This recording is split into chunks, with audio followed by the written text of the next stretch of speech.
there, fanboys and fangirls. This is your host, the other Luke, and joining me as always, the other host, Sherlock Colvin, Lord Skywalker, and Ryden. And today, riding dirty. Like always. I had to. So today we're coming to you with a lengthier show. A conflicted interest, per se. Yes, there's a war, a civil war, and Not dispute, a war. yes, This isn't some shit the courts are gonna solve. like they can do things. No. No such thing as justice. That's I guess- why we need vigilante justice. Woohoo! Vigilante justice. Well, It's there's the only best. one right side to begin with. No, there is not one side. So I guess first off, what we'll do is we're going to go around and get everyone's kind of initial thoughts of the film going into it. Kind of telling, what side are you on? Team Cap? Team Iron Man? Are you on the fence? What's going on? Start us off, bad boy. All right, so I guess I've been dreading this conversation all day just because it's been a very heated discussion over here. Friendships have been lost. Yes. Wars have started. Pitchforks and torches have been grabbed. Yep, they're like fighting right now. But in all honesty, It's the purge over here. I don't know. Me personally, I'm gonna have to go with Team Cap. Woo! Yeah.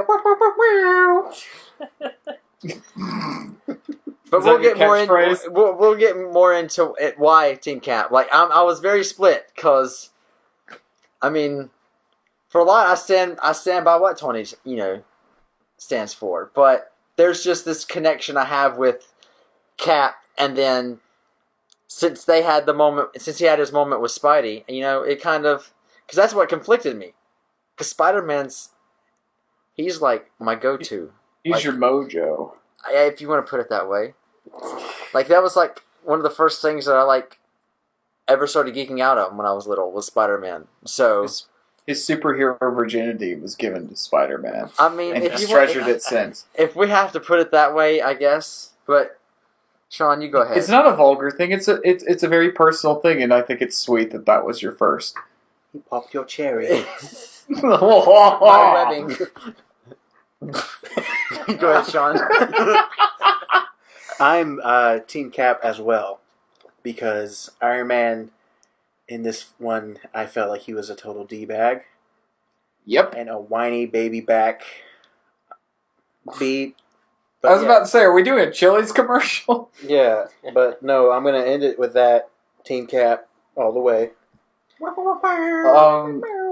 I'm gonna say I gotta go Team Cap too, just because Steve Rogers is basically who my grandpa was, and my grandpa was one of the people who, and he coincidentally did fight in World War II. He did not get super soldier serum though, but he kind of helped teach me right from wrong. It's like Steve does some off the rails stuff in this movie, but it's one of those things where I feel like Steve wouldn't go off the grid unless he absolutely had to. And given in Winter Soldier, they showed that basically, oh yeah, the people who are in charge are actually the bad guys. He has a reason to question authority now, so it's like he's not going to go rogue unless he has to. So, Team Cap. So Phil, you're going to be heavily outnumbered on this one because I'm going to have to weigh in on Team Cap's side as well. America! It's okay. I mean, This episode is Hate on Ryden. This time, it's not me that's getting hated on. Oh, we're still gonna hate on you. The other hates. Well, obviously, I guess I get to be the one soloed out as the only Team Iron Man. The right side, the side on the Make America iron again. Trying to take it back to the Iron Age. Because let's face it, in this movie, Captain America was a dirty criminal. So obviously, Yeah, because Iron Man's never done anything illegal. not lately. Not really.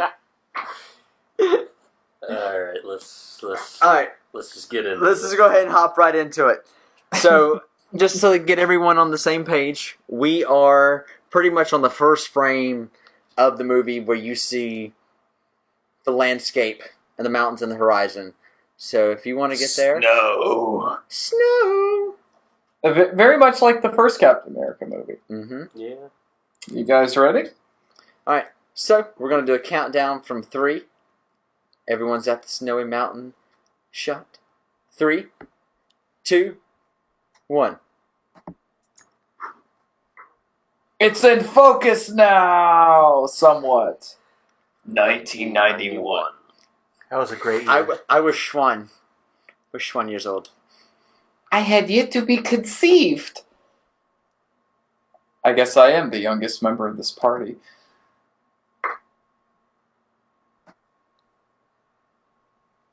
I love when, like, it's going back to the 1991, it's like very Martin Scorsese, how the titles just are in your face and right there. I love it. The Book of Secrets. Nicolas Cage has been hunting that for a few years now. So I'd just like to point out in this scene, you see on his right arm he's got a sleeve. And then the next scene, it's gone. Continuity, just like a Martin Scorsese movie. Yeah! Who's Martin Scorsese? Scorsese. Taxi Driver, Goodfellas, The Departed. Have you seen a movie in the past 15 years? That's why his opinion doesn't matter. Exactly. Oh yeah, and Tyler, I know you're in agreement with this. Sebastian Stan could easily play a young Luke Skywalker. Yes. He could, definitely. Like, even though he's kind of got the, like, emo hair going on right now, he could still do it. This is Dark Side Luke. Right, yeah. Instead of losing a hand, he lost his whole arm. The Winter Skywalker. Winter Skywalker, yes.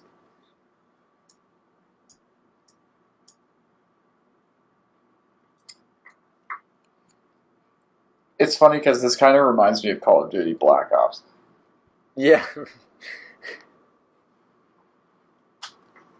Why did he turn his light on?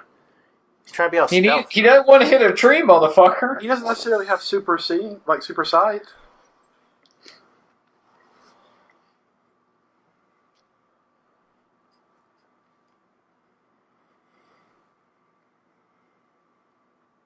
He's even got a license plate. I think that's funny. It's like, I'm an elite assassin, Was but this I'm a registered registered to vehicle. I feel like if he was going for stealth, he would hide That's security the HIV. He's got a lot of reflective on it. No joke. I kind of hope that they, like, I thought they were going to do something with, like, or at least mention Arno Stark in this movie. I feel like he's probably never going to actually make a movie appearance. I feel like after, like, Downey retires, maybe. Well, they've not really touched on any of that in the movies. I mean, in the movies, Tony Stark is a Stark. He's not adopted. True. Sure. Yeah, for those of you that don't know, in the comics, Tony Spoilers! Stark is not real Stark. Lagos. Present day. She needs to get a manicure. You need a manicure. She uses magic. She didn't need... I'm not gonna lie, though, like, not to jump on DC or anything, but it's just, like, I have to praise Scarlet Witch because she showed that you could do Raven in a movie and it could work. And I love it for that. Yep. And she's just such a great character. I think this Olsen is... She's the best Olsen. She's the prettiest. Very much so. No joke. I know a guy that looks like it's Crossbones in this movie. Not like the screwed up face, but still. And Scarlett Johansson, She's always good. how you doing? I just want to note that, all this Africa stuff was shot in Atlanta. Like, they shot most of the movie at Pinewood Studios in Atlanta. Oh, yeah? Yeah. Yeah, I knew they were filming a good bit of it. They shot half of it, I believe, in Atlanta, and then, like, half of it in Berlin. But yeah, all this Africa stuff, this is Atlanta, but they made, like, a backlot at Pinewood Studios look like it in the middle of Africa, and I think that's awesome. Okay, I kind of wanted... What's the falcon? The bird's name in the book? Red Wing? Yeah. I kind of wanted it to be a legit falcon. Like an actual Falcon? Instead of a... Yeah, but you gotta think, it's... Tony Stark's on the team, and as much as he's contributed to tech to everyone, it's bound for each person. I thought it was smart that they made it a drone because it's very modern and very much something everybody would kind of understand. Plus, if you look to the comics, he has a telekinetic bond with birds, which doesn't really make sense in the vein of these movies. They'd have to explain that he has some sort of power beforehand. You can't just drop that No, in a they movie. don't. Like, Anthony Mackie could easily charm birds. To a fucking bird. I mean, just think about Aquaman. You don't have to know that he can talk to fish. Well, that's to know in that the base of it. Like, they're gonna. Yeah, I mean, that's kind of like his only real power. It's like just like. And let's No, let's he's not right. hate Aquaman now. He can talk to fish. And he's OP in Injustice. All right, these Jokers look like Shield, like the Marvel Legend that came out of Nick Fury just recently has a head sculpt that looks just like these guys. Well, He has like a masked one? That's it's cool. just tactical gear. I mean, Yeah. Shield would have that. Yeah, combat gear for special forces guys. There's a pretty good chance a lot of these guys are former SHIELD agents. Yeah, that's Yep. true. Probably. Yeah. Especially if they're on Frank Grillo's like strike team when he was with Cap. Also, props to I actually watched some BTS of this. Props to the stunt guys on this movie because they choreographed the shit out of this, and then they all just did a knockout job with it. Does anybody else have a hard time like seeing Anthony Mackie in a serious role or not? I don't know. I just want to laugh at him. Well, the first movie I ever saw him in was 42, the Jackie Robinson movie. Yeah. So I've only seen him for the most part in serious roles. So when he does comedies, I laugh, but it's just he's always just kind of. I don't know. He's just kind of always been one of those actors who can do both. I love this. Perfect. They show teamwork here. You know, Scarlet Witch just launching Captain America. All their abilities being used to help each other. Like even the directors were saying in one of the behind the scenes videos that they feel that Scarlet Witch is probably the strongest character in this movie. I'm totally just fine because with of the potential that she has and how much she's holding back. Look at her; she's sucking the air out of that building. We have to look at what she does to Vision later on in the film. The guy has an Infinity Stone in his forehead, and she still just overpowers crushes him. And literally throws him shoots through him the floor of the Spoiler, entire. And by the she's way. the youngest, and she's gorgeous. And she's the hottest. No. Like that right there. I mean, you couldn't have had that with an actual bird. You could have had missiles coming out of an actual bird. They didn't come out of the bird. They came out. I mean, they did it with Transformers. I'm just saying. I'm not gonna lie. I kind of wish the mask kind of had more of a skull feel to it, but I did like how they modernized it. Here we go. Scarlet Joe on a motorcycle. And her scissoring. Why wasn't this a toy? They had Iron Man on a motorcycle. Why the fuck does he need to be on a motorcycle? He has an iron suit that can fly. Dude, you never know. What if his suit is damaged and he can't fly? He can walk. Hey, to be fair, when he started out in the comics, he had rollerblades. There you go. Oh, that's crazy. I didn't know that, actually. I love the way they film these fight sequences. You get so much detail out of all of it. Oh, yeah, it's very, Bourne style. It's very, intimate, but they keep wide shots so you see exactly what's going on. That's the problem I had with with Batman Begins. I just want to say... Is you couldn't tell what the action was because it was so up close you couldn't see what was going on. He just threw... Yeah, it's so messed up. He throws it in there to kill his own guys. Well, he didn't care. Yeah, he didn't care. I'm just saying he manhandled Black Widow and just dunked her into that armored car or whatever. He LeBron James'd her. That's what just happened.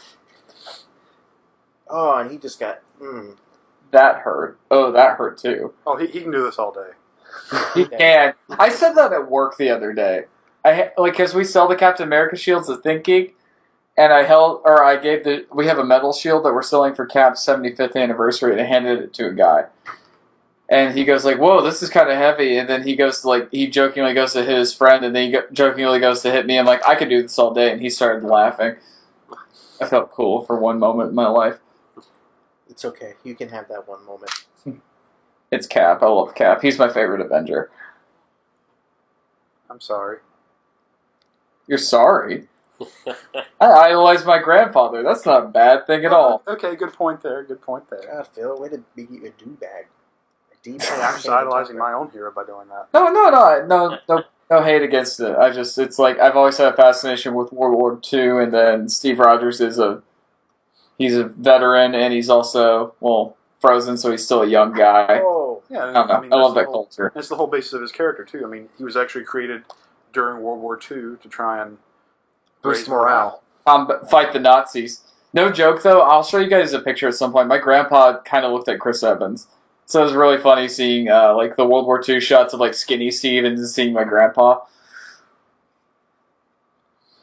I don't know, every time I hear, at the end of the first Captain America, they have, they show all the war bonds posters, but they're animated, and they have the beautiful music behind it. Yeah. I get emotional because I think of my grandpa, because he always told me war stories or stuff about World War II. So it's you got me on nostalgia family basis, yeah. Marvel. Well, see, that's, one of the reasons why I like Cap a lot, is just because being in the Scouts, and Chris Evans said that he actually modeled his Captain America off of the morality of Eagle Scouts. No way, seriously, was he an Eagle Scout? No, he's not. No, he just says he based his Captain America off of what Eagle Scouts stand for. What a great piece of what a great idea for I'm going to infuse this into the character. Is she left-handed? Also, she can be whatever she wants to be. I just noticed that. See? Boom. Well, it's also based on, the hand that she grabs the gun with. She's probably trained to be able to do it however she wants. Yeah, whatever's quickest. Because even if she's right-handed, she's not going to take the time to switch from left to right just to kill someone. She's going to... Well, in the comics, is she ambidextrous? I don't think it's ever directly said, but considering she's just a killing machine, I wouldn't doubt it. Yeah. Yeah. I feel that would go into one of those things just learning a bunch of different languages. You just would learn to be able to operate with both your hands just as efficient as the other. Oh, totally. Because they both need to be fully functional weapons. What if you lose one and you're, in a situation, you can't just try to learn how to use that other hand right then and there. How great does Cap fight? He's salty right now. Oh, yeah. Well, I mean, a pretzel? I'd be a little salty, too, after having a building dropped on me and a, aircraft carrier dropped on me. I like what he says, though. He's like, for all things considered, I still don't look that bad. And the thing is, he still looks like himself. He just kind of looks like a Deadpool version of himself with hair. Yeah.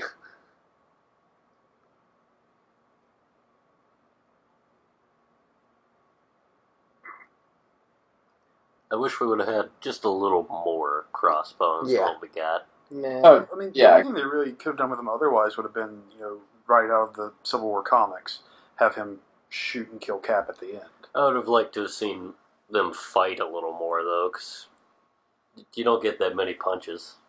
Yeah, I agree. The thing is, though, I have to say, though, it's kind of one thing I've always seen with all the Captain America movies, even with the change of tone with Winter Soldier and now Civil War, is they've always kind of had an Indiana Jones feel to them. You always see, at least with the exception of the first movie, you always see kind of Cap in the middle of a situation before the movie starts or as the movie's starting. And, if you gotta have that, one villain that he has to encounter at the beginning, or you gotta do something cool, that cool, Indiana Jones kind of, he's gotta get out of the temple, he's gotta get out of the warehouse or something, or the plane. It's that's a good way to do it. And it's just that they at least use a character who's, they at least have a history with. He's not just we're just gonna throw him in here for cannon fodder. Yeah, he's not Slipknot. He's a headshot at that point. Also, I didn't notice this at the beginning. Apparently, the actor who plays Howard Stark here has played Howard Stark in all the movies, even Iron Man 2. Whenever the older Howard Stark is featured. And Ant-Man. And Ant-Man. And also, the special effects guys at ILM, how the fuck did they make Robert Downey Jr. look like he did in the 90s? Weird science. Magic. I mean, you saw how good Jeff Bridges looked in Tron. Well, still, it's and that's a little bit dated. That's a little bit dated, but this looks like they just literally peeled Robert Downey Jr. from Chaplin or some movie of his from the 90s and threw him into this. Look at him. Look up a picture of Chaplin. That's him.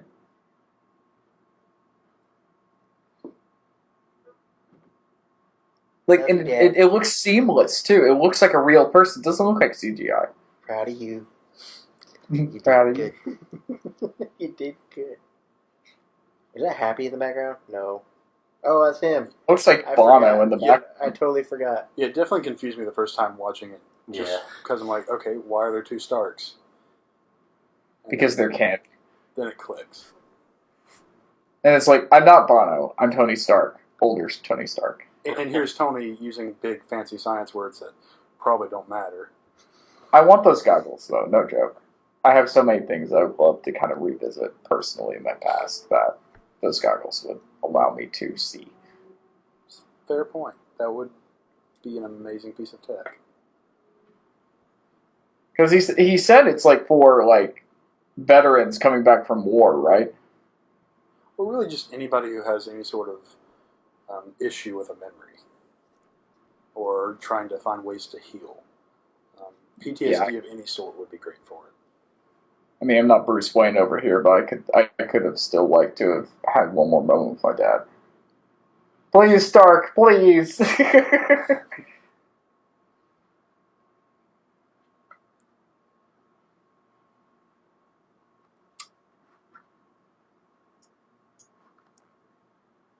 This kind of hit home, being the whole broke college student. Would have been really nice to have had a Tony Stark come to my university. You gotta be smart for him to come to your university, though. You gotta go to MIT for him to come to you. Was he in MIT in the comics, or is that something they did with the movies? No, he was in the comics. The movies actually kind of mess it up a little bit because they tell that he graduated with honors, and that's actually something MIT doesn't even do. Oh, wow. So you can basically assume he excels so much they had to give him honors. I want to note, just on the storytelling perspective, because the whole thing is, from what I understand, there's a kind of a controversy with they're having trouble getting Gwyneth Paltrow to come out of the woodworks and do another movie. Also, the dean from Community right here. But right. But I love how they actually worked it into the story in a way where it's just like, oh, we couldn't get this person. It's like, no, this is actually like a thing that works with Tony's character. You see, like the thing with Gwyneth Paltrow, or really just the character Pepper, that's the one thing that bothered me about the movies to begin with. They are almost never actually a couple in the comics. If anything, she marries Happy in the comics. Oh, wow. I didn't know that. And she only ever really hooks up with Stark maybe once or twice. The feelings are always there, but they're just never together. Yeah, never able to like make it work, really. Right. I feel like it is one of those liberties that it did work in the context of the movies. It did. The way they handled it, and the fact that Happy was such a side character since Jon Favreau was not only acting, but he was also directing, there really wasn't the room to have had him have a bigger part to begin with. Yeah. It's one of those things where it's like, I mean, as one person who is kind of waving the flag for Cap, this is a scene where it's easy to, or, before this scene, it's kind of easy to say, oh yeah, Team Cap, because Iron Man's kind of his thing, but it's just like one of those, like seeing this scene, it's like, I completely get Tony's motivation here. I have a problem with him, like, how his behavior is, but it's like, he's not unmotivated by this, and I like the fact that him as a character, he's adhering to things that affect him as a person in real life. Like, this isn't like him as Iron Man. This is just him as a guy waiting for an elevator, talking to this woman, and this truly affects him. This truly bothers him. This is, I don't know, I like this. Because obviously the movie doesn't follow the comic verbatim, but it's one of those things where it's like, they did a thing that works on both, not just as a movie, but on an emotional level. Well, they do a good job of, like, they don't make it cut and dry, like, oh yeah, you should be on this team. Like, they give you multiple They give you reasons. valid points. Both sides have valid points or valid reasons to want to support them. But obviously Team Caps are more valid. I'm the Star-Spangled Man with the plan, or I follow that man. I'll be right back. I'm just following the guy that has the biggest stick. No, you're which I understand just how wrong that sounds. You got a hard on for it. But it's related to a quote from the first Iron Man movie. Yes.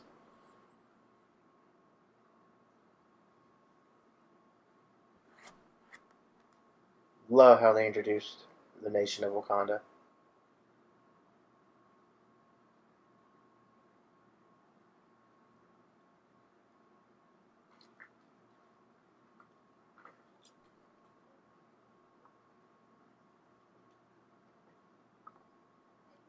Wakandan King.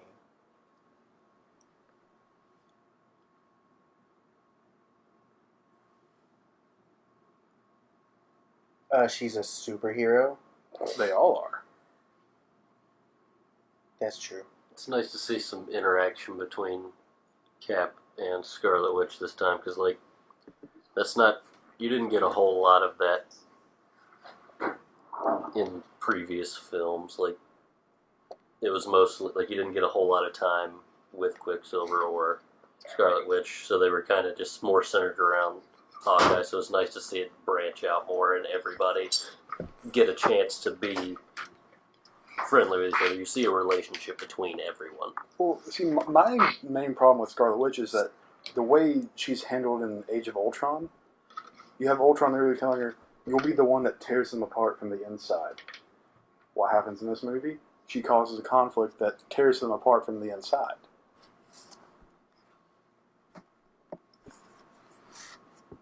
Vision's entrance is perfect. I like how she calls him Viz. Yeah. See, the door was open, so I figured I'd come in. I just wasn't going to use the door. I also like how, like, casual they treat her. Like, this is clearly, like, excuse me, like her room, like, as like a teenage girl, or like a like a young adult's room would be. Like, there's, like, all of her fixtures, everything, and just the way she's even, like, just casually dressed, very relaxed. I'm glad we got this guy back for General Ross. Yes. He was actually supposed to shoot a movie in, like, Southeast Georgia about the Allman Brothers, but it fell through. But I'm glad that that worked out, because now he could be in this. The Allman Brothers is in, like, the band? Yeah, he's going to play Greg Allman. Oh. I just love the fact that they put Vision in a sweater. Right. Yes. That's how he is in the comics now. Well, even in the older comics, he wears it from time to time. And It kind of makes me think of, like, Terminator 2 when he's, like, trying to fit in, and, like, when he's smiling and shit, it's, like, super awkward. But at least with Vision, he's like, I rock a suit. I may be red and green and metal, but I rock a suit. It's just such a surreal thing to see. Yeah. It's very human. He wants to be nicely dressed. He's trying to be a human in the books. Yeah. And Don Cheadle looks super old. Well, him and Downey, I believe, are in their 50s. Yeah, but Downey doesn't look like a 50-year-old man. Makeup helps with that. There you go. Don Cheadle. the War Machine. Also, they finally got it. Like, I've never minded it personally because I've never been a big comic person with the Marvel stuff, but it's just like, from what I have seen and read in the comics, it's like they finally got Black Widow's hair exactly how it looks in the comics. Yeah, you could argue that At least what I've seen in, like, the updated comics. the first couple of movies really were just kind of all over the place with her hair. They kind of just were doing their own thing. Yeah. Although I like the straight hair in Civil War. I mean, not Civil War, Winter Soldier, excuse me. That was actually probably the closest they got with her look. That's the Hot Toys figure I got. I like the straight hair.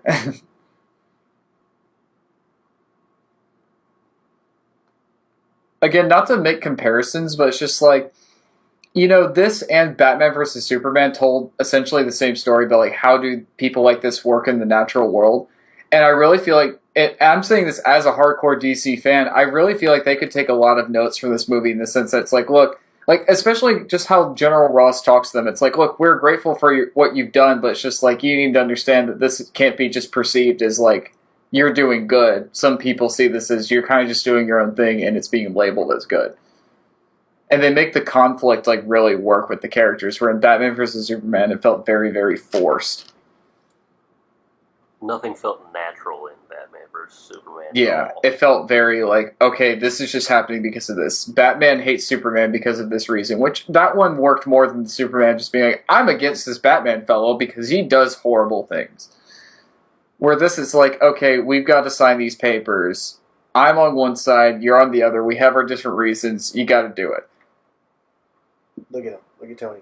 Look at him. That's like, this is my favorite performance Robert Downey's given in any of the, like, Marvel movies. I could definitely agree with that. He really does a lot in this movie.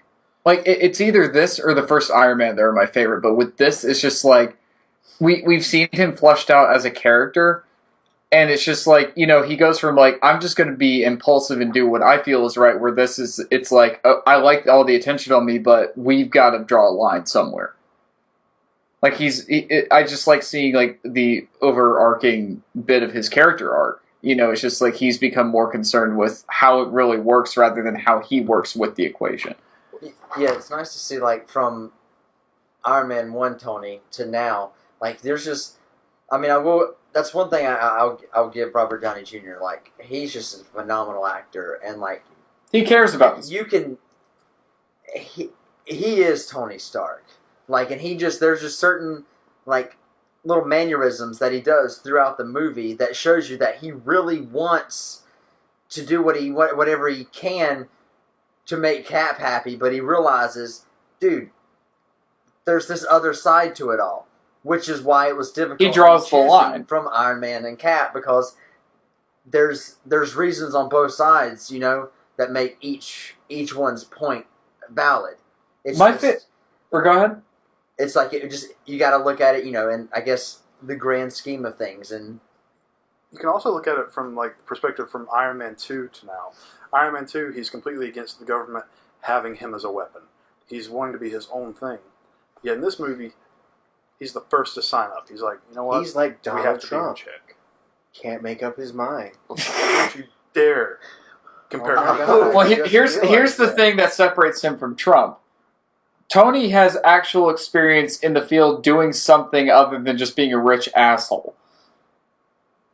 There, I said it. Like, it's been a good couple years since Iron Man 1, but it's not the same time frame in the cinematic universe, but it is still a significant amount of time in between then. He's grown as a person. He's much more selfless, and he's much more about like the greater good. He's not just doing it because it's like, okay, I want to be the center of attention. He understands that he's grown and he's matured as a person. He's also gone through so much trauma. He's lost people. He's nearly lost people. And then he has all of his friends fighting each other. Because of him. Well, even in a later scene that we'll see in a bit, when he tries to coax Steve into signing the Accords, he's not just like, here's a pen, sign it. He actually puts thought into it. He cares. He gets in the very pen that I think it's what FDR supposedly signed the New Deal with, the same pen. Yeah. It's like, and that's something that compared to the first Avengers to this shows his growth is it's just like, me and Cap it's kind of like what I hope the relationship between Batman and Superman becomes, is it's like, we don't always go about things the same way. We may disagree and clash on a lot of things, but at the end of the day, I have nothing but respect for you. Well, another thing too, you also have to consider that Tony's not really even wrong about any of this. And He's not. And Captain agrees with him. But it's literally Bucky that makes the decision for Cap. It's him not abandoning his friend, which ultimately forces him in conflict with others. Yeah. This scene right here, I love this because it's not just conflict of they're fighting each other, but it's like, we're gonna talk about this. There's a discussion.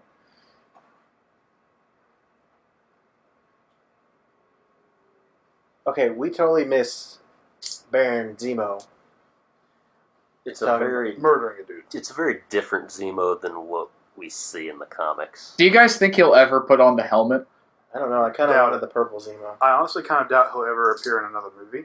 Yeah, he's done. I think he will. I think he may actually end up getting more relegated to maybe Agents of S.H.I.E.L.D. They do need to probably bring more movie stuff into that series to tie it in.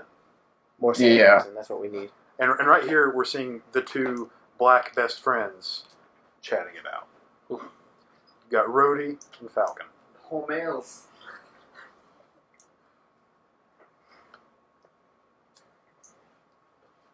This scene with Tony is like one of my favorite Robert Downey's done in the series. Like, he's just casually making coffee. He's bitching about why the hell aren't we throwing away the coffee filters, and then he just throws down this bombshell.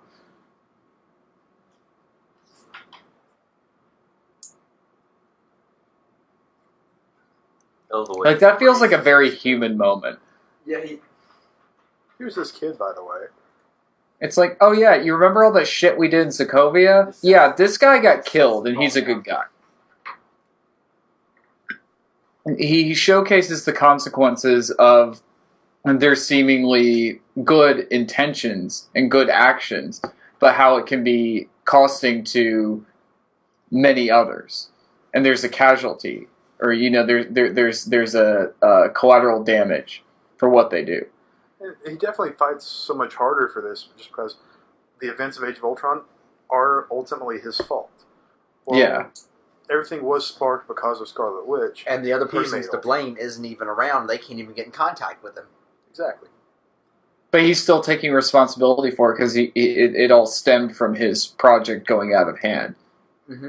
And that, I don't know, it's just, this seems like a very selfless Tony here. It's just like, look, this is wrong. Somebody else got hurt. It's not just us fighting this battle now, you know?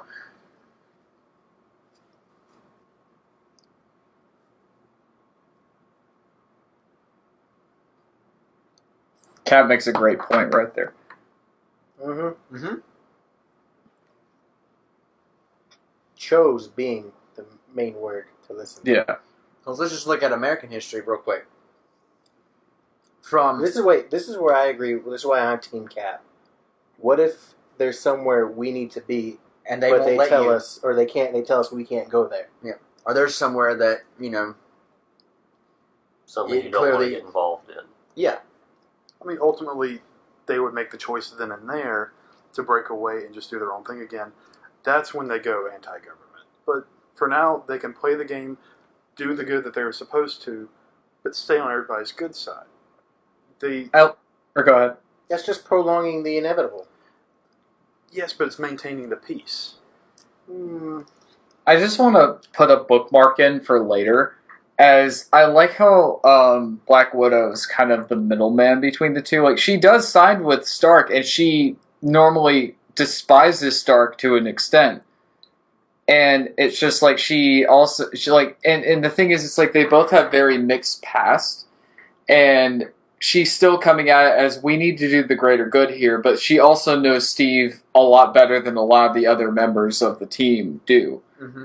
Also, this funeral scene ripped me apart. Like, when Steve gets the call, Yeah. He got a text.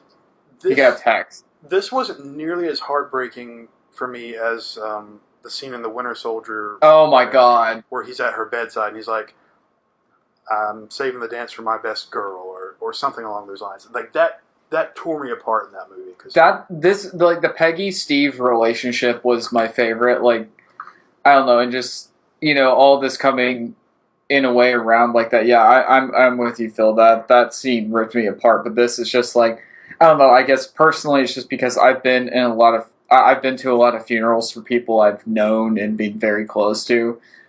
I just thought this was very well done. I love that Steve was one of the pallbearers, and just seeing the look on his face. Like, talk about like how great Chris Evans really is in this role. Like, not just can he do the stunt work and the physical, and not just does he look like Captain America, but just like he can bring the emotion to it. That's a big deal. I also love like how they really go into detail with the scene, because you have the guy like back there wearing in the red, Mm-hmm. basically Royal Guard, and that's keeping with the fact that, hey, she's British. Well, they are in London. They clearly did their research with this. It's Yeah. like, how would somebody of this position of power, how would their funerary like ceremony go? Also, I love Emily Van Camp's really great here. I feel like they didn't utilize her enough in this movie. But you see the potential with her, like how strong she can be with it. Oh, very much so. And this is my favorite scene in the entire movie right here, because it's like, okay, they're not superheroes, they're people, and they're up on opposing sides of this big conflict, but Natasha's there because she cares about Steve. And it's really sweet, and it's just, it's nice to see that these like out of the ordinary like people, these extraordinary people can come together and have a very, very kind human moment. Like, she's there because she's like, in a way, she's like a sister figure to him, and she's just like, I don't want you to be alone. And That's really sweet to me, and that means a lot. and to that's just also see that. coming from a character that she herself thinks that she's a monster. She's Yeah. trying to be as human as she can be here. And she pulls it off really well. She's Scarlett Johansson is wonderful with this character. Yes. I want her to get her own movie.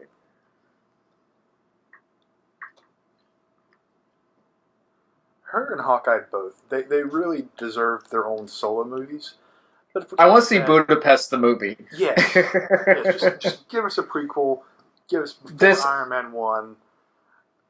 See Sorry to what cut- they were doing.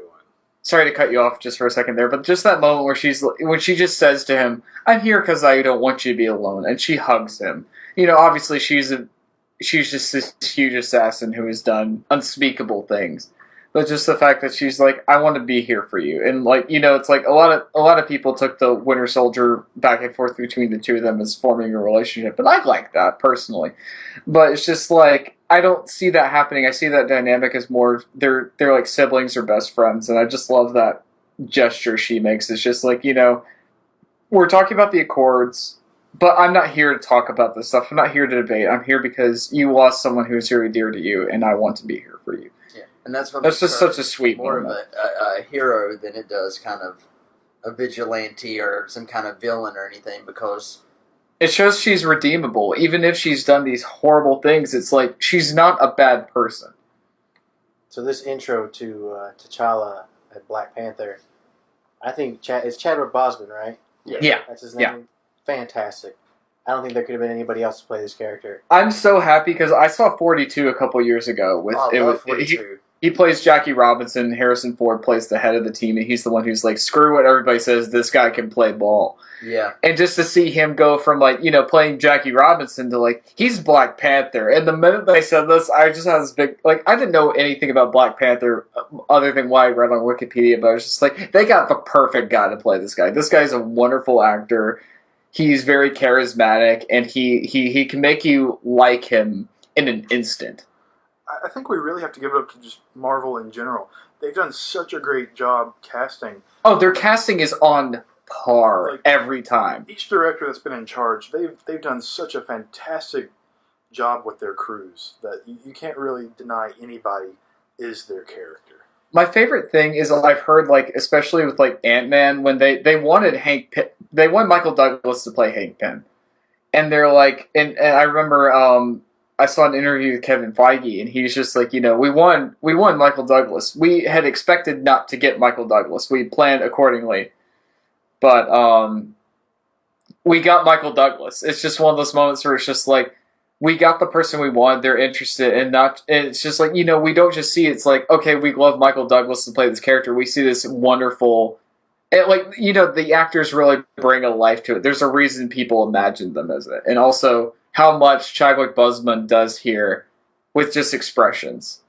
You know, they cut the audio here, and he's just holding his phone. No dialogue at all. But Like a lot of, like, jokingly, a lot of people compare this to The Lion King, and it's like, yes, I see that, but it's also like on an emotional level, he did get it. That's because It's the same thing. Country, isn't it? What? Nothing. I was just saying, as an actor, he captures that emotion without any need for any, like, you know, necessarily any musical cues or anything to kind of help him out. He carries it himself. And also, I don't know. Yeah, he brings a pretty good performance to it. And that's really something very big, considering this is a movie that really kind of hits you in the feels a lot.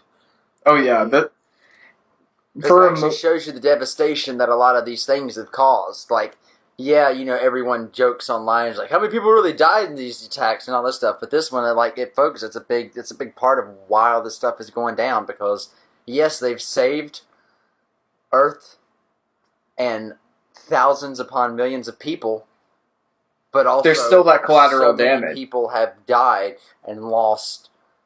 You know, even if they didn't lose their life, they've lost so much that rebuilding their life was near impossible. Even, spoiler alert, you're a villain in this.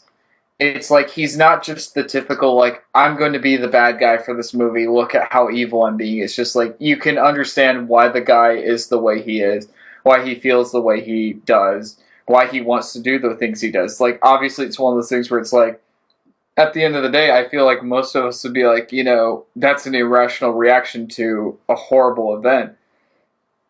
but at the same time, you see two sides of that. And what I love specifically, because we're on this moment right now, is like you see how T'Challa reacts to in more or less the same sort of circumstances. His father's taken away from him, and he at the start wants immediate revenge. Yeah. But then later on, spoilers into the movie. If you're listening to the commentary before you watch the movie, you're an idiot.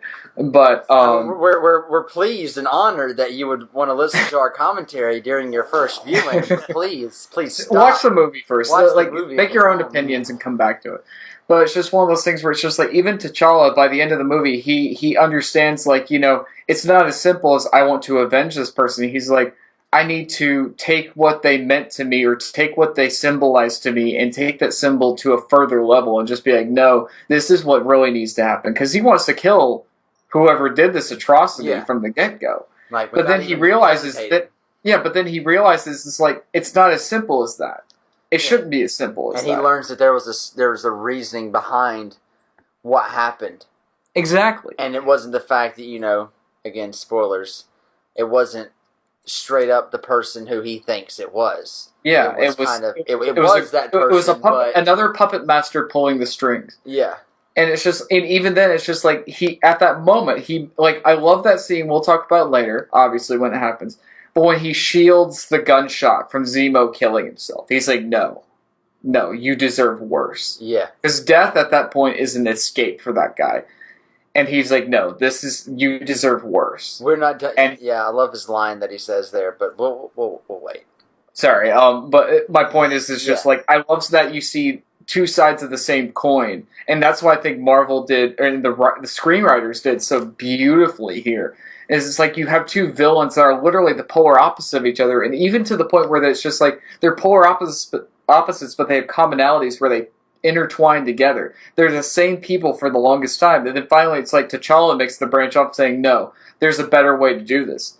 And Zemo's like, no, this is the only way to do this. Destroy them. Where T'Challa's like, no, it's rise to the better objective and take those who deserve punishment and truly punish them, not just letting them escape. He essentially does a better job of what both Loki and Ultron tried to do. Yes. They finally gave a villain with purpose, and their purpose echoes into the through line of the story. I do want to make mention of something from the previous scene there. Sure. Why is it that Steve Rogers always has to have the same disguise where it's just a cap and sunglasses? That's all their disguises. That's the Marvel disguise. Even Winter Soldier has that same 101. disguise. Baseball cap and shades. I'm in completely agreement with you, but it's one of those things I kind of just let it happen. It's okay. It's like it even wore off on Falcon. He had his own cap and sunglasses. Hey, Anthony Mackie looks great in a fucking baseball cap. But no, I completely agree. It's just like what, like even right here. It's just like, is there anything else to blend in other than a baseball cap and a hoodie? I mean, true. And, all this movie boils down to is Steve Rogers going after his best buddy's plums. Well, in all seriousness, though, it's like with Bucky's his last connection to the life he knew. Peggy's gone. Everyone else he knew is gone. And it's just like Bucky, he knows. And he grew up with this guy. He knows he's not a bad guy. He knows that some foul play was implemented to make him the way he is. And it's one of those things where it's like, look, if we can just like find a way to reverse this or treat him for this, I know he can be a valuable asset. And that's why this Bucky, I feel like, is definitely going to take up the shield next. Is because Steve knew he was worthy in a way, not to just call it back to Thor. But it's just like he knew he's a good guy. He knows he has good values. He knows that it's like he has the ability, but he was just misled. Or not even misled so much as he was brainwashed. And it's just like, look, let's try to heal him. Let's try to give him the chance. And it's like, this guy is a wonderful asset. We just have to be willing to work with him.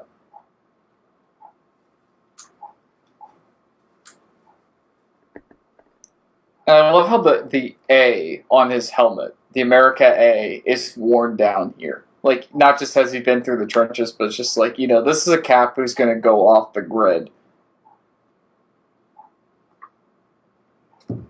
I read about you in a museum. That was the table. They finally perfected Cap's suit, by the way. They've had so many great iterations, like, aside from the first Avengers movie. Yeah, I didn't care for that because it was just a little too, like, we're trying to make a superhero costume. I have a Hot Toys figure of the first Avengers Captain America because it's like, that's what Captain America would look like in an actual World War II setting.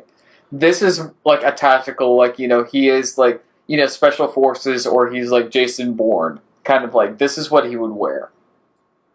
It's layered with, like, some Kevlar and stuff, but it's still got that, it's still got the gravitas that Captain America would always bring to the battlefield. Real quick, talking about the emotionality that this film brings, we see Bucky here in a second about to punch through the floor, and he rips out a bag. He's got a bug-out bag ready. He's ready to leave his location. I love it. I love it. Notice. And that is such a great detail to add to his character. He's on the run. He knows it. He can't stay He's in a one place fugitive. for too long. And even how his apartment's set up, I don't know if you've ever seen The Fugitive with Harrison Ford. Yes. I get a huge fugitive vibe with how Bucky behaves in this. It's just, not just so much that it's like, okay, he's got a bug-out bag, or it's like, obviously Harrison Ford wasn't a super soldier in that movie. But it's just like, he's ready to handle. Always a super soldier. Harrison Ford is a different entity than his character in The Fugitive. But it's just like, in the movie, he dyed his hair. He had like a contingency to how everything worked. He rented from a small like immigrant family. It's just like he's got a way in which he's like, okay, I can stay here, I'm safe here, but at a moment's notice, I can bolt. Yeah. And I've heard the Russo brothers commonly reference Heat, The Fugitive, and I believe, if I remember correctly, the original Bourne movie as kind of like roots as to how they wanted to take Cap into the new world. And I think that was such a great way. I love what the first Avenger, that kind of did that glorified like Americana, like World War II hero, that that it was very Indiana Jones feeling.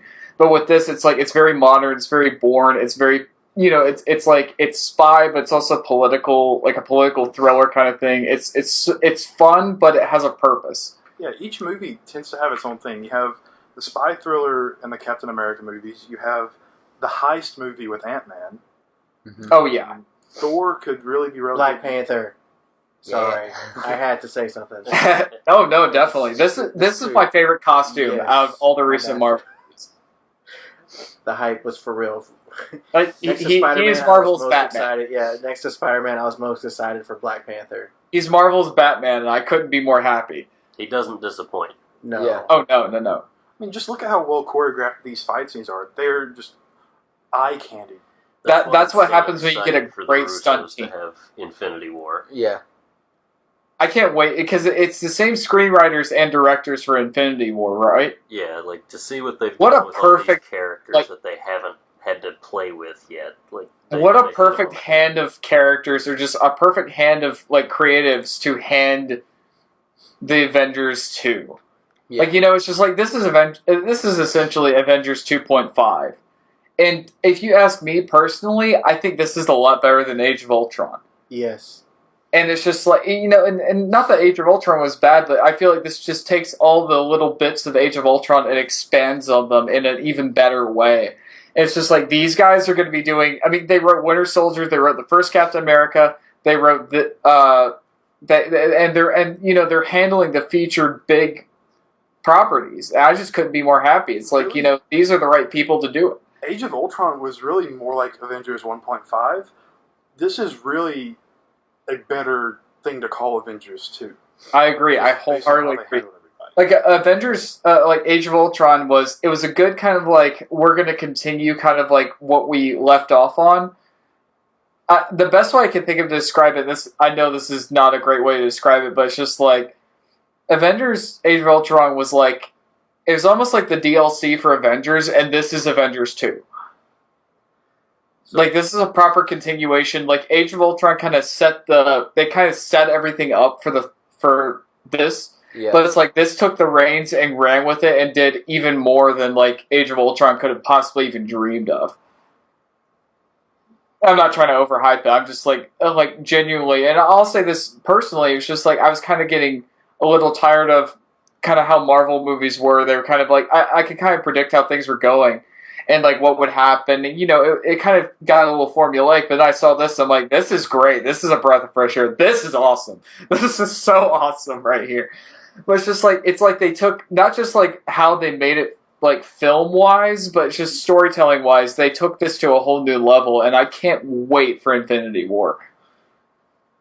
So I'd just like to point out the fact that Black Panther is chasing down 2 super soldiers. Yeah. And is keeping pace with them really well. Well, just his speed is just... He's the African Batman. Like, it's just insane to think, he's not just a regular person. He's got legit powers. He's enhanced too. Yeah. But the fact that he's, like, keeping up with these guys that we know are... Oh, yeah, like, it's something He's we never haven't encountered seen them before. He's never worked with them before. He's never faced them before. And he's just like, I'm running full speed ahead with a super soldier. Well, 2 super soldiers and, a elite trained special ops military guy. All I've got to say is... And he's a king, motherfucker. He's a king. I'm sorry, what did you say? Oh my god. Just the obligatory, like, scene where Steve Rogers has to be running from a vehicle or running on top of a vehicle that's crashing. I have a question for you guys, actually. It's hard to see, but on War Machine, on his, like, from us looking at him on his left, he's got what looks like the amount of takedowns he's had. You see what I mean? Like a counter? Yeah. So, like, is that like on World War II, like, planes when they have, like, how many planes they take down? Yeah, because remember, it's like in Age of Ultron, where he's talking about his story, and he's like, boom, there's your tank. Looking for this? Yeah. That's so awesome. That is so awesome. Yeah, he's always out doing... stuff. He's doing, like, the small little missions that, he can do on his own, where you don't have to, like, have everyone, there. Still, I just love the little tally marks on there. It's like, yeah, I've done this. Also, Vision cooking. Vision cooking. I don't know how many people I've taken down. I mean, even I'm a World War on in II the movie, nerd, so it's like whenever I see stuff like that, I geek out. missions. Yeah. Also, I love this is just a weird specific thing, but I love with Scarlet Witch, her attire here. It's like, it's a hoodie, it's like a shirt, and then it's a small skirt, and then leggings. That's just, I don't know. I have my own personal headcanon where that's Vision's hoodie, and he let her borrow it. That's a good headcanon. That's a good He doesn't headcanon. wear hoodies. He wears sweater vests. You don't know. Maybe he doesn't wear hoodies because he gave it to her. He bought it for her. I love that they kept her necklaces. Like, I loved her costume from Age of Ultron because it was just it was modern enough, but it was still in keeping with her character, how she looks. And in this, I feel like, obviously she gets the full-fledged superhero costume, but I just like, even her casual attire is like someone who's a little off the chain, a little disconnected, a little different. I like how she's playing with her magic right there. Oh yeah. That's I'm so like I'm such a Raven nerd, and everything I'm seeing here, I'm like, please do something like this with Raven because this is so perfect. Also, Paul Bettany's get that amazing. power off on screen. What's up? It just kind of shows you that you can get that power off on screen and it not be cheesy.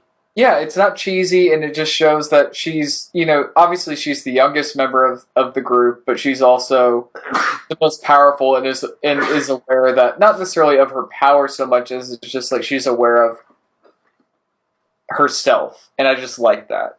She's very mature. She has the potential to just wreck every other member on the team. Oh, totally. She in the cinematic universe, she's the equivalent, I feel like, of Phoenix in the X-Men. But she obviously has to keep a good harness of that. Even in the comics, you could argue that she's one of, if not the most powerful character in Marvel because she has reality warping abilities. Does she ever have an encounter with Doctor Strange? Yes, actually, they are. Yes! They are part of basically this little magic guild. Uh-huh.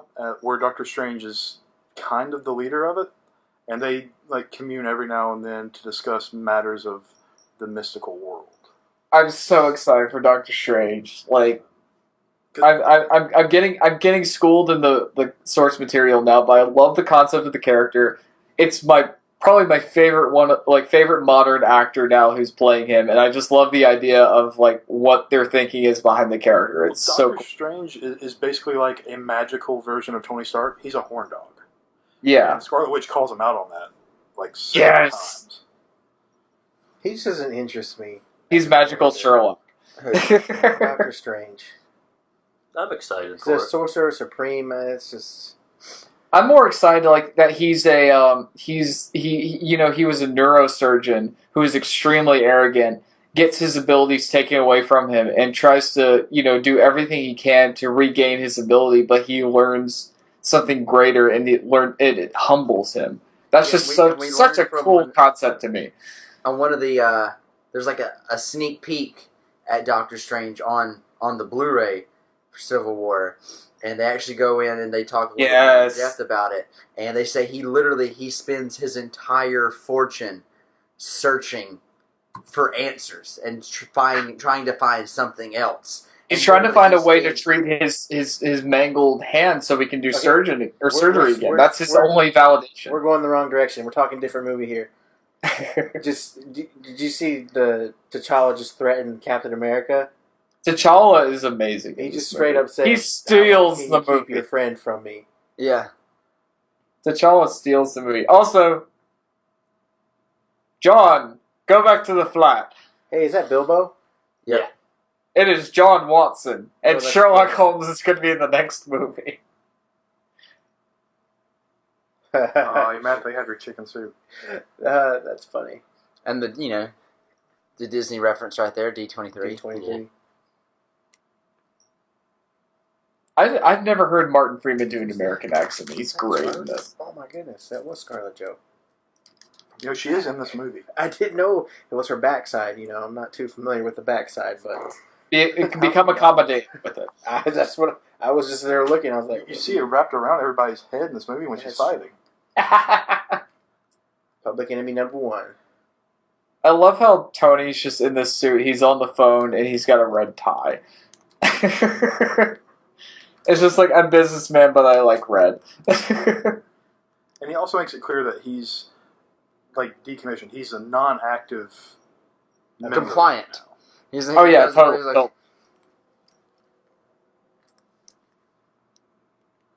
He's like, I'm doing my thing. I'm doing it how I want. I don't know. I just like that he's on the phone because it's very business-like. I mean, when you run one of the most successful companies in the world, or used to, it makes sense. It's ingrained.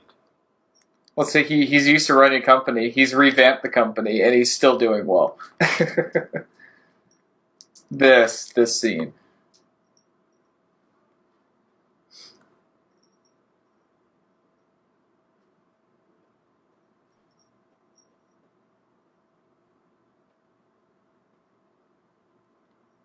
So those weren't the pins that signed the new deal. But it signed something else. So FDR signed something important with them. Point is, Tony put some thought into this. He didn't just like, here's a pen, sign this shit.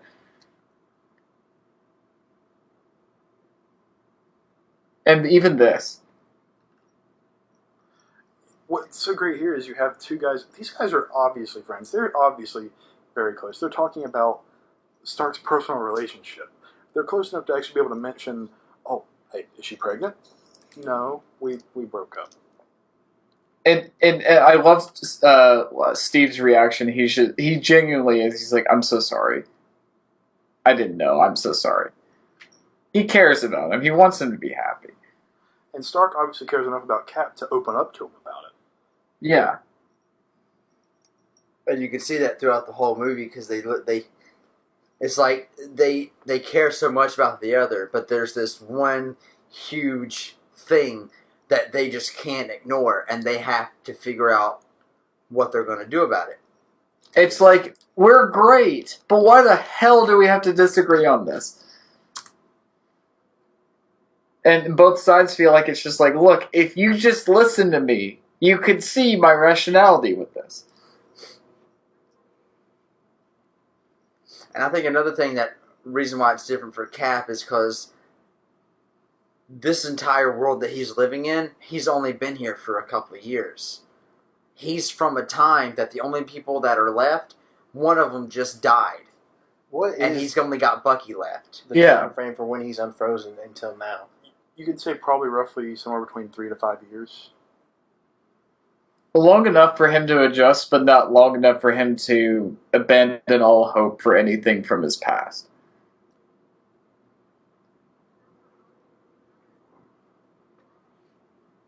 I do applaud Tony here for, he's like, he understands this is a big deal for Steve, and he's not taking that lightly. He's like, I want to make this special for you because I know it's a big deal for you. Well, I mean, right here you have two guys that they know each other is right, but somebody has to be wrong in order for it to work. There has to be a conflict here.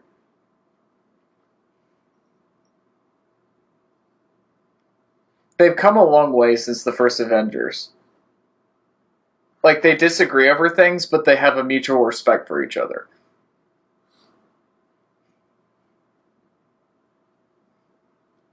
Yeah. Keep telling yourself that, Tony. You jerkosaurus. Sean, the only one that doesn't give any benefit of the doubt. I don't. Sean doesn't understand politics. I think I know enough. Like Cap said it, I'll bring it up again. What if we're here and we need to be over there, or they won't let us go over there? One could argue that us being everywhere is a bad thing. Gets us involved in more stuff than we should be involved in. No. They're superheroes. They're their own thing. They shouldn't have to answer to anybody. I have to lean towards Phil in this. No, you don't. Because no. It's like, no, Sean, I totally see your point, but it's just obviously in this context, like, they're superheroes. But it's one of those things where it's like, do we really need to dip into every conflict that comes up? And that's what's so great about this movie is they it's not just the conflict between, like, people and individuals and friendships, but the conflict of morality. And not just, like, not just bland morality. Like, this is shit, like, people think about at night before they go to bed, or keeps them up. Okay, I agree. They don't have to do every conflict, but I'm talking like, let me see here. Dude, I'm Team Cap. I'm all the way. I'm just saying, it's like, I think at least in that scene specifically, Tony brings up good points. I'm still with Steve all the fucking way with this, because it's like, you're not going to have, like, the Blue Boy Scout go crazy, or not go crazy, but go rogue for any reason in particular. He's going to do it only if it's a good enough reason. Also, I love how Shannon totally, like, clues him in on everything. Like, obviously she digs him, but it's just one of those things where she's like, no, you need to see this. Yeah. The relationship between them is just really awkward. It really sort of felt inflated in this movie a little bit. I mean, you get the hint that she kind of likes him in Winter Soldier, and she's got googly eyes. It's kind of awkward though, because he dated her grandmother. They didn't really officially date. They didn't even get to have their first date. They made out. Remember, he wakes up. I had a date. That killed me. I had a date.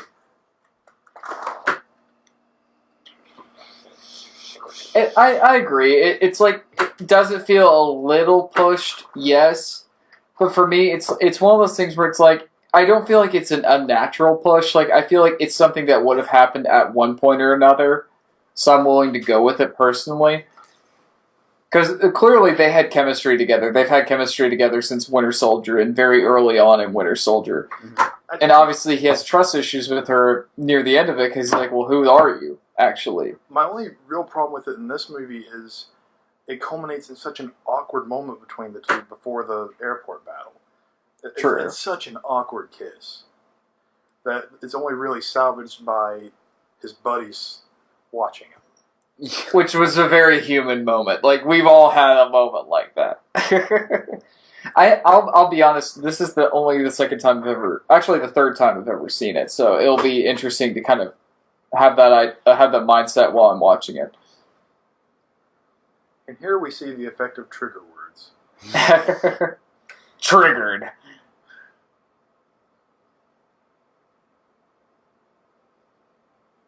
Homecoming. Hey, that's a nod. Everything is going as I have foreseen. Let the hate flow through you. I love that they got Daniel Brawl to play Zemo. Have you guys seen Inglourious Bastards? That's what's he from. Yeah. Or he's from. Jeez. Ever since I saw him in that, I'm like, this guy's gonna go places. Not see that coming. I forgot how to talk. He was the jerk who tried getting with the theater chick, right? Yep. Sounds like you back in high school. Oh. Zing. Badum. Wait, what? Hey, the man's engaged now. He knows what he's doing. He's got his priorities in order.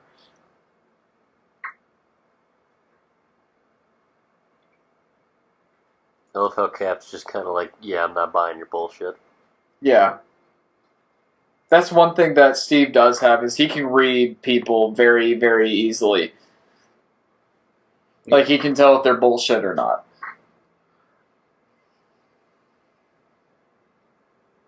I like the sound effect every time he swings that metal arm. Yeah.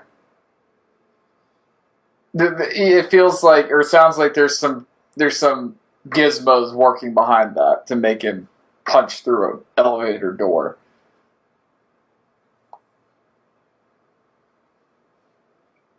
Anthony Mackie's like, where the fuck you going? Come back here. I used to play for the Dodgers, man. I can fuck you up.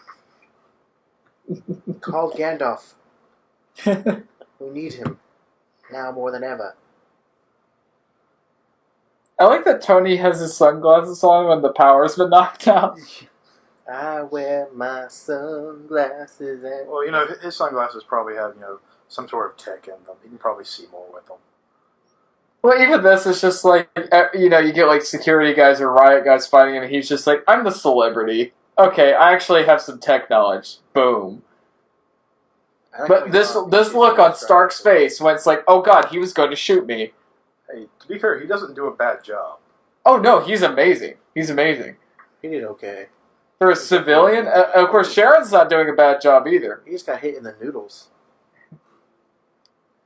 He is a machine. He doesn't need to worry about noodles.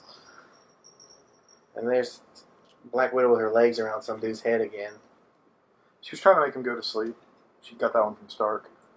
I love that bit. Go sleep, go sleep, go sleep. Okay, every time Chadwick or T'Challa... Look at that land. That motherfucker could play Spider-Man. Yeah, no, it's That like, motherfucker could be it's Spider-Man. animalistic. You can tell he's a Black Panther. It looks like he's, you know, ready to pounce. I watched the behind-the-scenes thing, and it was talking about like his, like, I can't remember the name of it, but his martial arts style they made specifically to be more like, it was more like Central Asian, where it was more based on like you said, like primal kind of animalistic like movements. They based it off of capoeira. Yeah, that's it. Where Cap's more like combat ready, not necessarily like a boxer, but he's more of a brawler. Where T'Challa is definitely more of like kung fu, like I'm going to use like my natural body's movements to take somebody down. He's just such a great fighter, and that's what I like about him.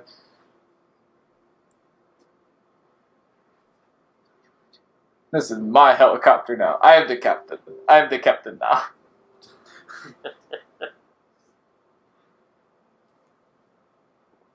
And here's the arm candy for all the women viewers.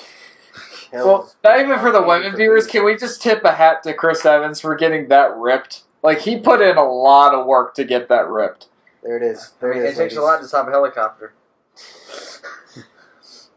I mean, that's enough to make anybody feel bad. I love that he does that quick switch around.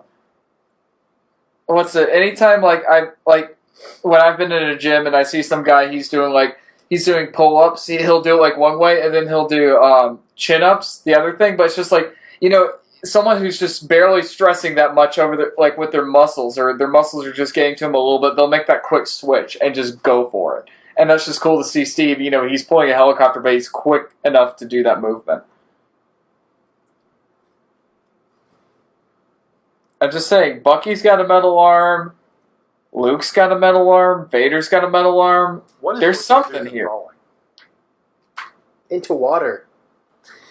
Nonetheless. We're going to take a dip. Or ice. Water. From flying vehicles. Water is ice. Or ice is water. And today's science lesson goes to Sean. Science rules. Weird science. This bit right here where he's listening to the voicemail, we don't know it's a voicemail yet. I love that just gives his character as a villain so much more depth. He's listening to this constantly. He's listening to the last moments of his family's lives constantly. He cherishes it. And that just further pushes him to be, well, the son of a bitch that he is.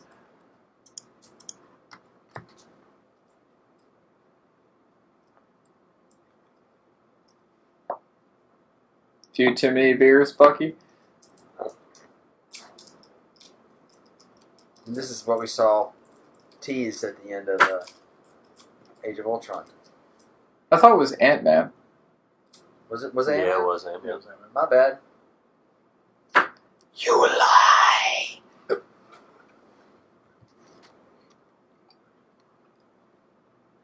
What was the teaser at the end of Age of Ultron?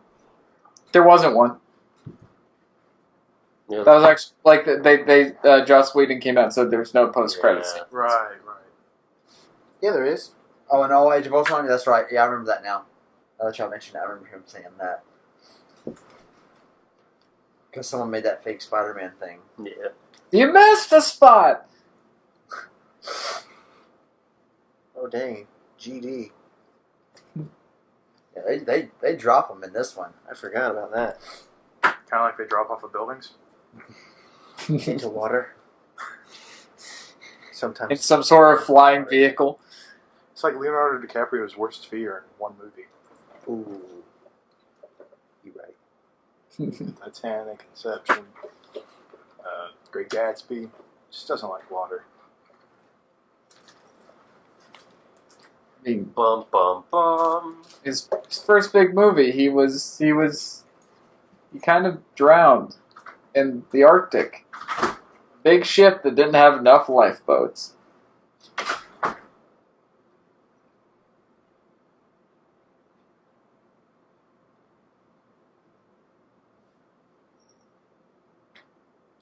I like that kind of unhinged feeling that the Winter Soldier's theme gives you, like music-wise.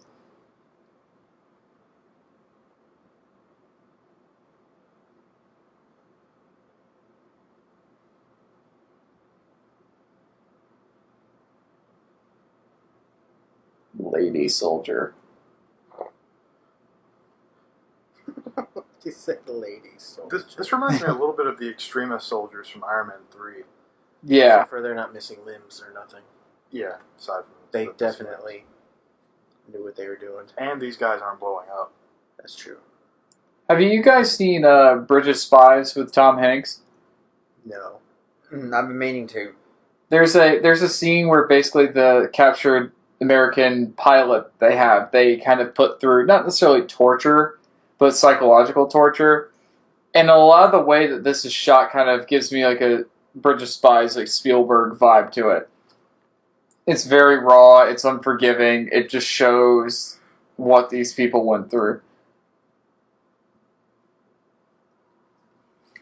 I'm minorly disappointed that we didn't get to see more of these guys. Because, I mean, they just handed Bucky his ass, so, I mean, I'm not. it would have been a good fight. The thing is, we already saw this fight. We saw it in Iron Man 3. We saw the enhanced generic soldier. And it really didn't add anything to it. That's true. You could argue that it kind of tore that movie apart. Mike, I'll say this. If and when Bucky's the one who takes up the shield, you know how obviously in like Winter Soldier and Age of Ultron and previous movies too, we've seen Black Widow kind of dealing with her demons. I could see that being revisited with Bucky as a conflict, as like, okay, you're Captain America, you're supposed to be the symbol of justice and equality and truth, justice in the American way. And it's like, well, I used to do a lot of really screwed up stuff. I've done some horrible things. Black Widow, especially in these movies, is the perfect character for that because she has history with Winter Soldier. Yeah. He's shot her before. Yeah. So, plus she makes a comment, I believe, in the Winter Soldier, do you even remember me? So, there's something else there that we don't quite know about. And it would be nice to, get a little bit more on that. Maybe to help bring him around. I mean, she even said it at the big, just a few scenes ago in this one where she was saying, the least you could do is recognize me. Yeah. Honestly, I'd like to see them as a couple. I could see it happening. Well, it does happen in the comics for a brief time, doesn't it? Yeah. I mean, she kind of sleeps around, but that's part of being a spy. Just ask James Bond. He's done it 26 times, I think. 50 no's and a yes. Means yes. It's not true, kids. That's how you get chlamydia and AIDS. That's kind of what's wrong with society today, is that mindset. Enjoy the fun, but be smart, kids. Use protection. This has been a Fancast public service. No means no. Seriously. No means no. Back the fuck off. Go home and jerk off. You know what? Just be like Captain. Be the 100-year-old frozen virgin.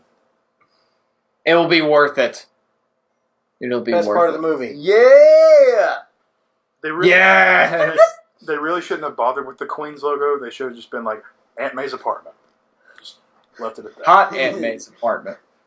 And he's got a Blu-ray player in his hand. How do you know it's Blu-ray?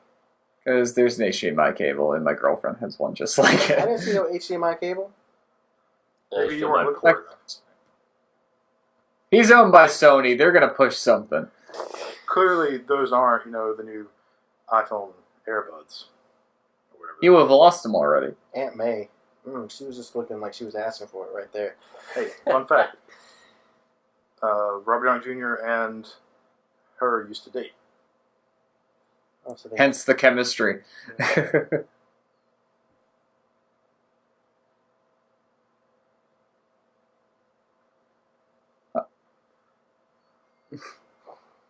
I love the shiner that they gave Robert Downey Jr. here. Oh, totally. that look he gave, like... Look at the cup. Look at the mug. I'll say this. I grew up with Tobey Maguire. Andrew Garfield, though, will always be my Peter Parker Spider-Man. This kid kills it, though. He's wonderful. Yeah, I feel the He's same. wonderful. I'm upset that we didn't get more with Andrew Garfield, but I'm not disappointed with how Tom Holland's handling it. Tom Holland's wonderful. He's Spider-Man from the comics. And, Garfield got closer, but it's just, seeing this, it's even better. I'm sorry. He just complimented Aunt May on her beef Wellington or whatever, and then he spits it out in the trash can. But he says, as far as that goes, not bad. He spit it out, though. Because it's something he doesn't like. He's Stark. He's used to 5-star meals all the time. 5 Stark. Oh, go home. I love the premature Spider-Man suit. It's just goggles and a hoodie. That's what I loved about the first Andrew Garfield Spider-Man. You just see him with a hoodie, a mask, and sunglasses, and he's just beating the crap out of people.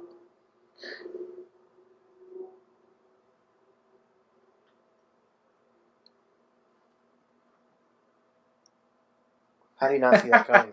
His spider sense should have kicked in. Well, he's not quite in tune with his senses yet. He's only had it for 6 months, if I recall correctly. Did they say that?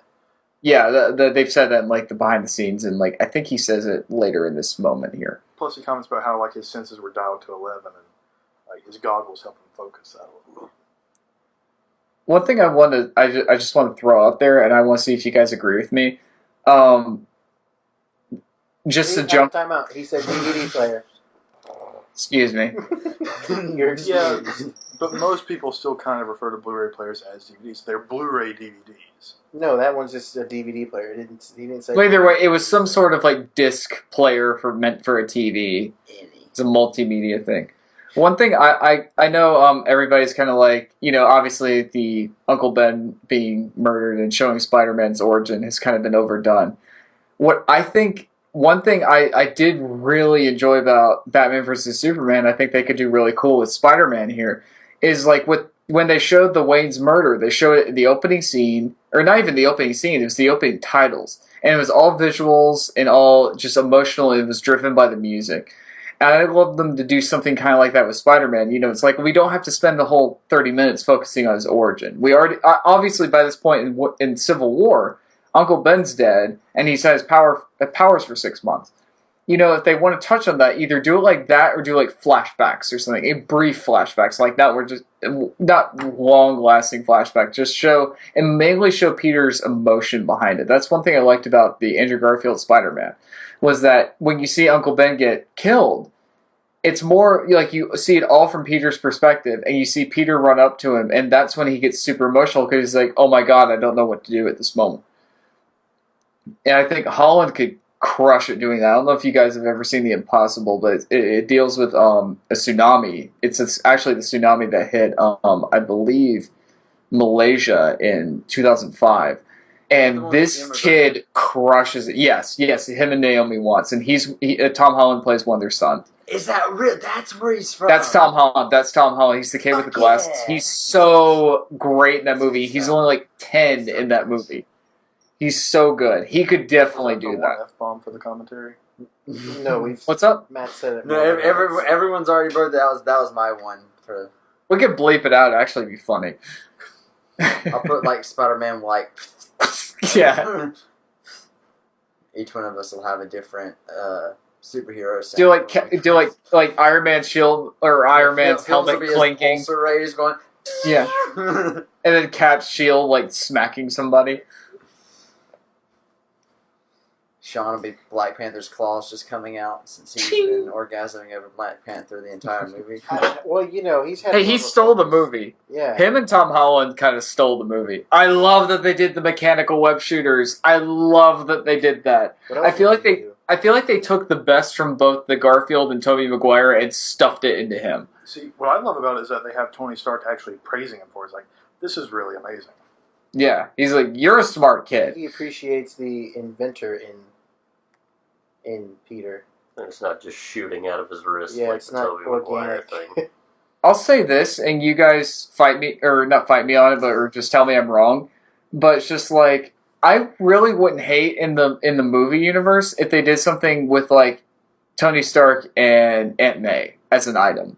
Yeah, like, let's say Pepper's gone, and then they do something. I think it'd be cool. At least I like the idea that Tony's kind of a father figure too. Well, and they also released that photo like a week or so ago, with Junior and Holland and a few other guys from Disney on the Marvel team, and talking about the future of. There's going to be a lot to deal with Spider-Man and Iron Man together. Cool. I would definitely. I'm 100% against Aunt May and Tony Stark being a thing. Phil, we agree with something. And you have moments in the comic. Actually, one of the most recent Spider-Man issues, I believe. You actually see Jarvis, the actual butler Jarvis, talking with Peter Parker and Mary Jane. He's like, "How's Aunt May doing? I miss the old girl," because they had a thing. Right. Tony Stark's old butler had a thing with Aunt May. So I can't see it in the movies, and I just feel like it's wrong. I could see it going that way. I'd really like to see something with either J. Jonah Jameson or specifically Doc Ock. I think would be really cool if they did the Doc Ock Aunt May relationship angle.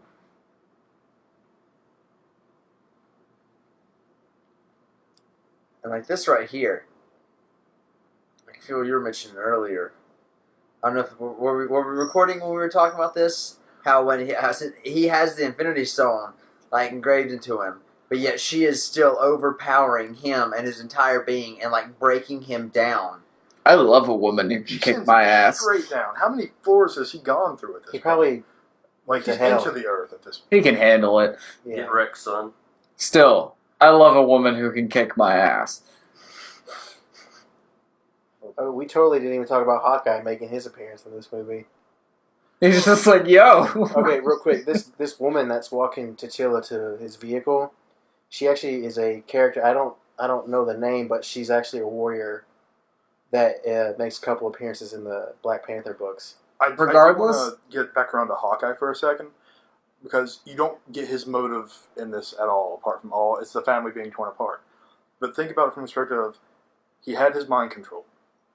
And that's why he didn't like Scarlet Witch messing with people in Age of Ultron. Well, in this, he's helping out Bucky because guess what? He's been mind controlled. So that's why we can really see how Barton chose his side. Yeah. Oh, totally. He knows what it's like to be Messed with. and to not have control over your actions. Can you move your seat up? I've been cramped in the I'm car just like gonna that. scoot over in the middle, you douche. I just want like a buddy cop film starring those two. You know what? Make Re- a Winter Soldier and Falcon and then just let them have a movie together. Let them have a movie together, base it off of Lethal Weapon, and you'll have a great movie. Hey, they could do the reboot. They should reboot that series. Let them be in it. Forget the TV show, please, for the love of God. No. Let them be in the TV show. Wait, just 30 minutes every day of those two.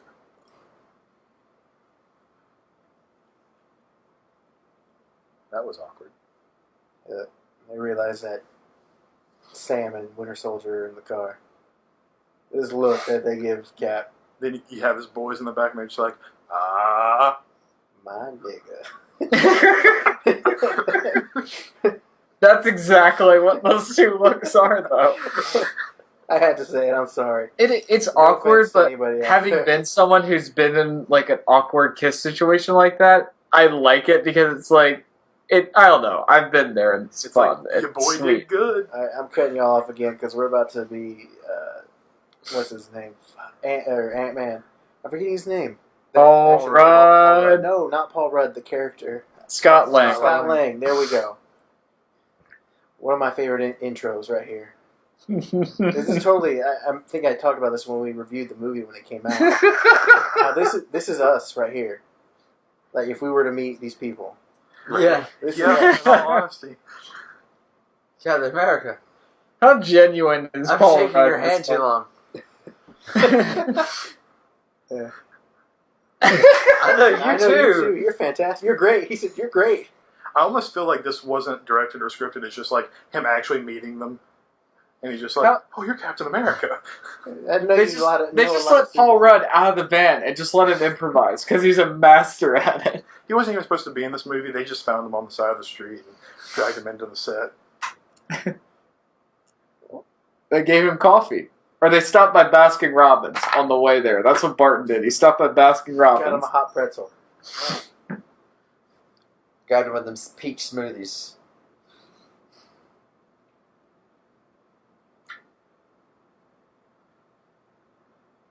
Wait a second. Just look at what Scarlet Witch is wearing. I love it. No, just they say he says suit up because she totally changes her outfit. I was just thinking. Yeah. Everybody does. Yeah. I mean, Well, like, Imagine, yeah. imagine the awkwardness I'm of just them saying. all changing in the parking garage. We know that Captain America is gonna suit up and that they're gonna suit up, but I imagine mean- Scarlet Witch is probably like the only one who, she just like got in the van. She's like, all right, nobody open this door. I'll be out in 5 minutes. I love that line. Captain. I don't care. I love how much bulkier War Machine's suit is now. I like War Machine, but I feel like Iron Man looks a little too CG. Yeah, I think that really comes down to the colors they use for it. Which, I mean, they don't have a choice for that, but that definitely affects the way the armors look. Well, it was like that with Spider-Man too. It was a little too obvious that they were CGI.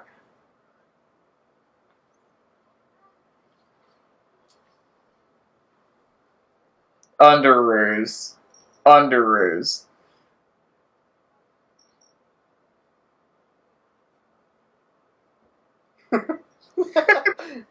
Peter, shut up.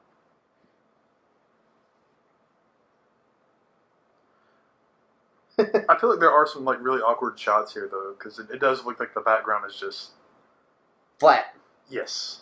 I was gonna say just how the And it suit kind of goes is back on to our whole Tony thing. looks Like really we weird. were talking earlier how you see some of the stuff from the beginning before Spider-Man was ever confirmed that he was going to be in it or anything. Like there's a lineup shot that comes up here where it starts off where you've got War Machine and it goes down the line, and right after War Machine you see Spidey. But in another promo, Spidey's not there. War Machine's a lot closer. Because they clearly CGI'd him in later, because obviously when the deal was made. Right. See, and that's the thing. It's like, so there's going back and Well, that they didn't decide on his final suit design until post-production. I believe this is yours, Captain America. He's a fanboy. Like, if you look at the behind the scenes, you can see that Spider-Man's suit changed from, obviously, the final product in the movie to what was actually on set. I like how this right here, it shows Peter's inexperience. Oh, totally. What do I do? What do you want me to do? yeah. I love, Oh, right in the gonads. Was it the gonads or did she kick him in the knee? No, that was his ball sack. I love T'Challa's, or Chadwick Boseman's African accent. I love the bugs. Yeah. Yeah, no, Ant-Man. Every time he gets hurt and he's little, it just makes it twice as funny because he's so tiny and he's Everyone's got a gimmick now. Right here, he realizes he's fighting a kid. Which that's probably the most messed up thing that Stark does in this movie is he recruits a kid to fight trained Yeah. killers. That's why another reason I'm on Team Cap. Yeah. And he just had his hissy fit Iron Man right there. I was like, oh, shut up. I think part of that was just surprise at the fact that, like, Bucky's not used to, like, throwing a punch with that metal arm and somebody just stopping it. And he's just kind of like, wait, what? It's like when Batman blocks one of Superman's punches. It's like, what? That's not supposed to happen. I just love that. It's like, hey man, it's like they're just like casually meeting up right here, in the middle of the battlefield. Yeah. You know, played some golf. I mean, they're just Played friends having 18. a fight. Shot though. 18. You know. Made you look. She's just throwing cars at Iron Man. Like it's nothing. She has, no regard to personal property. It's not her paying for it. It's the Accord's paying for it.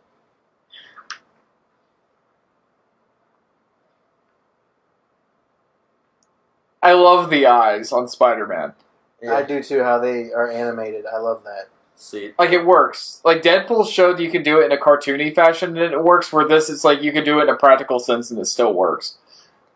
that scene right there is what sold me on Tom Holland as Spider-Man, because it's just such a Spider-Man thing to say. Just say, hey, buddy, I think you lost this. And just, They make a really good nod to the Tobey Maguire movie too, because he's like, "Is that coming out of you?"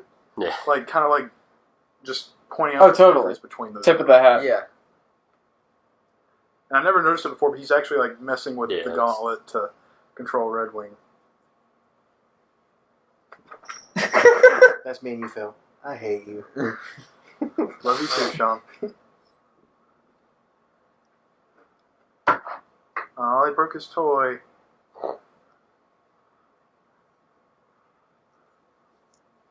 I love the look of confusion on Cap's face. He's like, what the hell is that going to do? Yeah. He's like, oh. And Ant-Man's totally, he knows exactly what he's doing.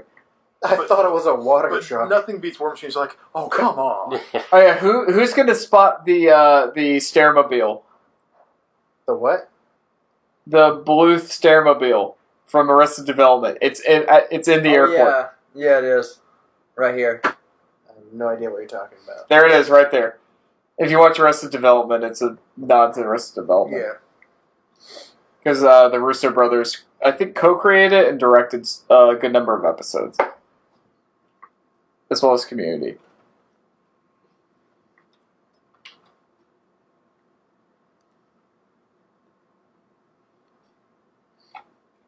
I like Ant-Man's suit, but I like the helmet better in the Ant-Man movie.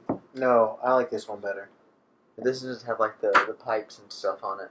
I don't like the pipes, but I like how the helmet overall just looks better in the first movie. Right now, I'm just picturing Marvel vs. Capcom music playing. Yeah. Spider-Man, they're not stopping.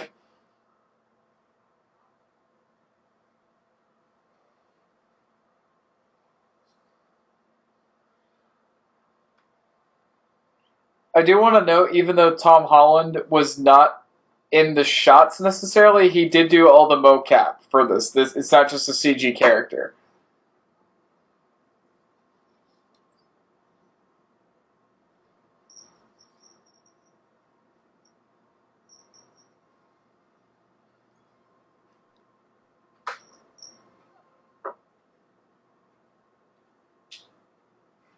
What's my line? Ooh. I like that they constantly give you like different matchups throughout the fight too. Like it's not Yeah. just the same two people fighting the whole Yeah. time. And you can also see like the varying like degrees of relationships. You have like super great friends in the form of Hawkeye and Black Widow, and then you have complete and total just let's kill each other. Yeah. Black Panther and Winter Soldier. Yeah. The claws. The And then you have claws Scarlet are Witch who's so just tossing badass. people like, like Yeah. business. If Scarlet Witch being the healer, just coming in. So and if you're done saving fighting everybody's here, I'm gonna ass. send you somewhere else now. When Spider-Man says, that thing doesn't obey the laws of physics, I just had this big grin on my face. Yeah. I like how he's owning Captain America right now. For now. Well, for he's right told now. to go for the legs. Very next thing he does is go for the arms. That is true. Shows his inexperience. He's inexperienced, but he has a concept of what he's trying to do. One of my favorite parts. I'm right good, here. arrow guy. It's your conscience. We don't talk Interaction- often. Interaction with Paul Rudd. And, I just love that Paul Rudd's an Avenger. yeah, right? That makes No, me happy, because Paul Rudd's that's not always it. been an Avenger to me.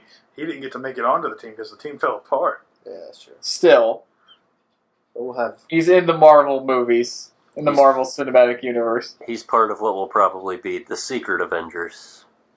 That's my assumption based off Cap breaking everybody out. Spoiler.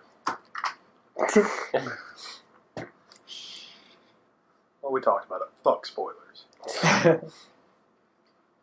Well, Phil, you used your F-bomb. Yep. I was waiting for it. That moment, it's like, yeah, we're both New York boys. Yeah. This moment. That's how you know they're from New York, because they can't help but talk about it. Yep. Exactly. Everyone I know from New York they're always talking about how awesome New York is or something about it. Surprised they didn't start talking about the pizza. We don't talk much these days. Or we don't talk that much these days. It's late. I'm sorry.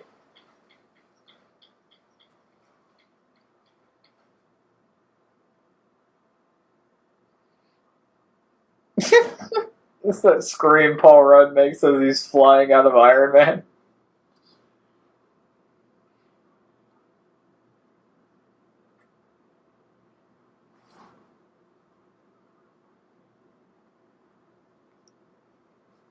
I like that they actually show the earpiece that they're talking through. So, is this movie like really meant to like represent squad goals? Yeah, that was Suicide Squad. Bucky's reaction to that, he's just like, what the hell? We gotta think he's seeing some weird stuff. Oh, yeah, like, I'm the boss. I'm the boss. I'm the boss. This right here, the best thing. There was, I think it was Dragon Con last year. Someone dressed up as Ant-Man, and had an action figure of War Machine, and they carried him around like this. I like how he's laughing. Spider-Man. Holy shit.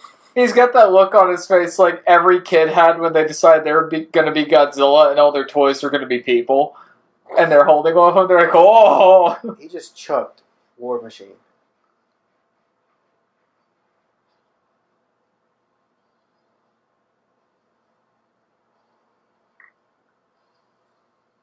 So this is why my flight was late. Thanks, Delta.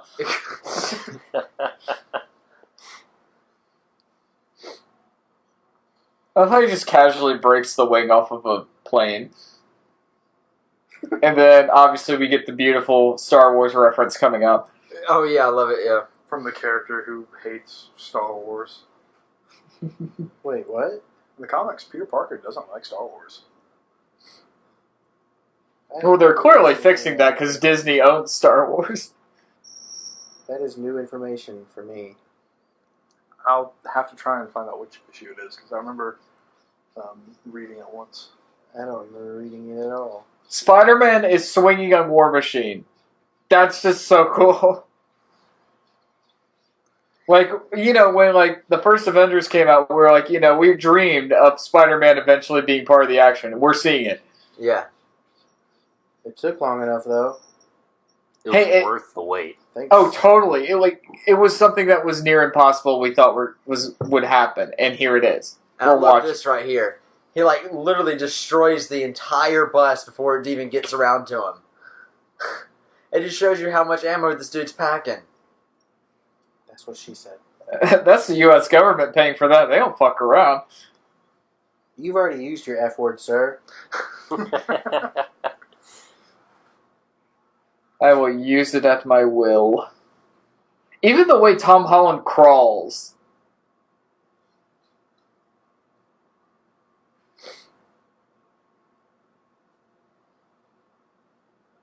Like, I remember Andrew Garfield even mentioned when he was trying to get his, like, movements for Spider-Man. He was trying to do something that was almost, like, kind of ballet-like, and Tom Holland is an accomplished dancer. So it's only fitting that he continued that in such a wonderful way.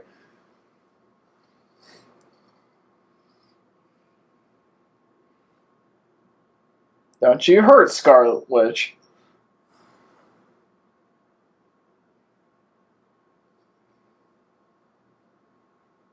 So stealthy.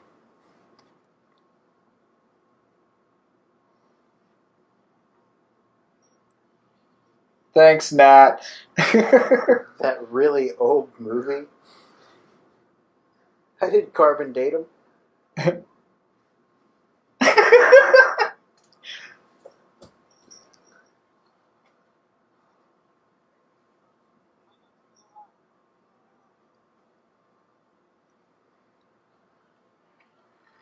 What just makes me happy is the Star Wars movies exist in the Marvel Universe. Yeah. Well, yeah, thanks, Disney.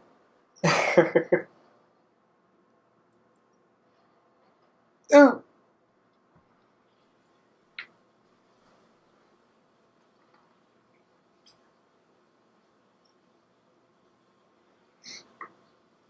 I need an orange slice. Only Paul Rudd can make that, like, sincere and hilarious at the same time.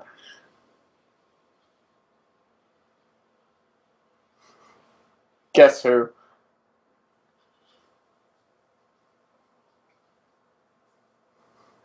You're done. Stay down.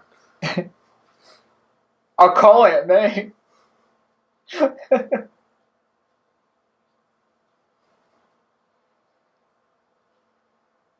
Okay, I'm done. And I have to say, that's one of my favorite Spider-Man suits Nice that they've suit, done. man. Can stop bullets, but can't stop an electrical charge. It's metal. Come on, bro. Vibranium. It's a weave. What do you think? I mean, he's Marvel's Batman. He's got billions of dollars. He's the African Batman. You'd think there'd be some kind of, like, I don't know, tech that he could add to his suit that would give him some sort of defense. I feel like... Well, Christian Bale couldn't afford a voice modulator, apparently. No, it's just having priorities. I mean... I know, priorities. He'll have Modulating something your extra. voice. Phil, does Black Panther have, like, an Alfred character? Does who? Sorry, does who? Does Black Panther have an Alfred character? I really don't think know so. a lot about Black Panther to be able to say that, but they're really more of a tribal people. So I wouldn't Right. think so. You say tribal. Okay, I was just curious. They're advanced. They're advanced, but they still have the tribal way of life. Well, Yeah. they Like even their own state the customs. Black Panther is a tribal, They still like have that, it's a like- passage.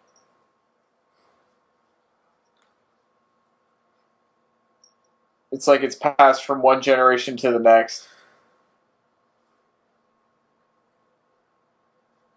That hurt.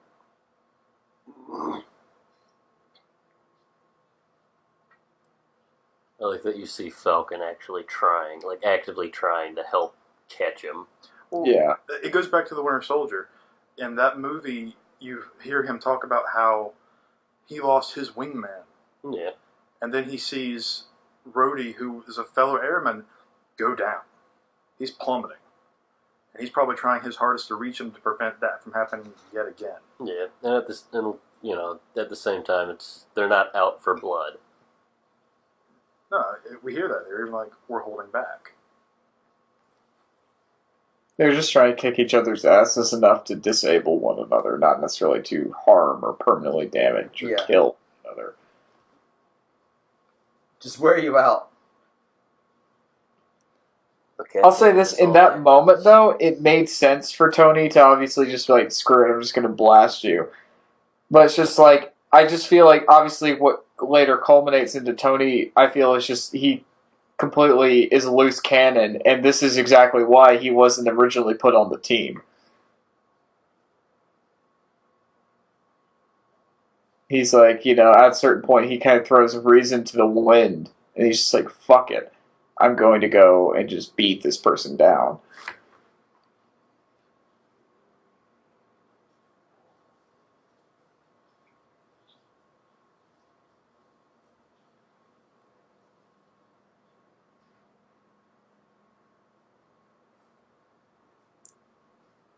I just beat up my friends for you. You're worth it, motherfucker. You better be worth it. You better put out. I've gotten laid in 90 years. He just wants some plums. And this is okay now. It's not like back then where we had to keep it a secret. This is okay now. Is that a newspaper in your shoe? Or are you just happy to see me?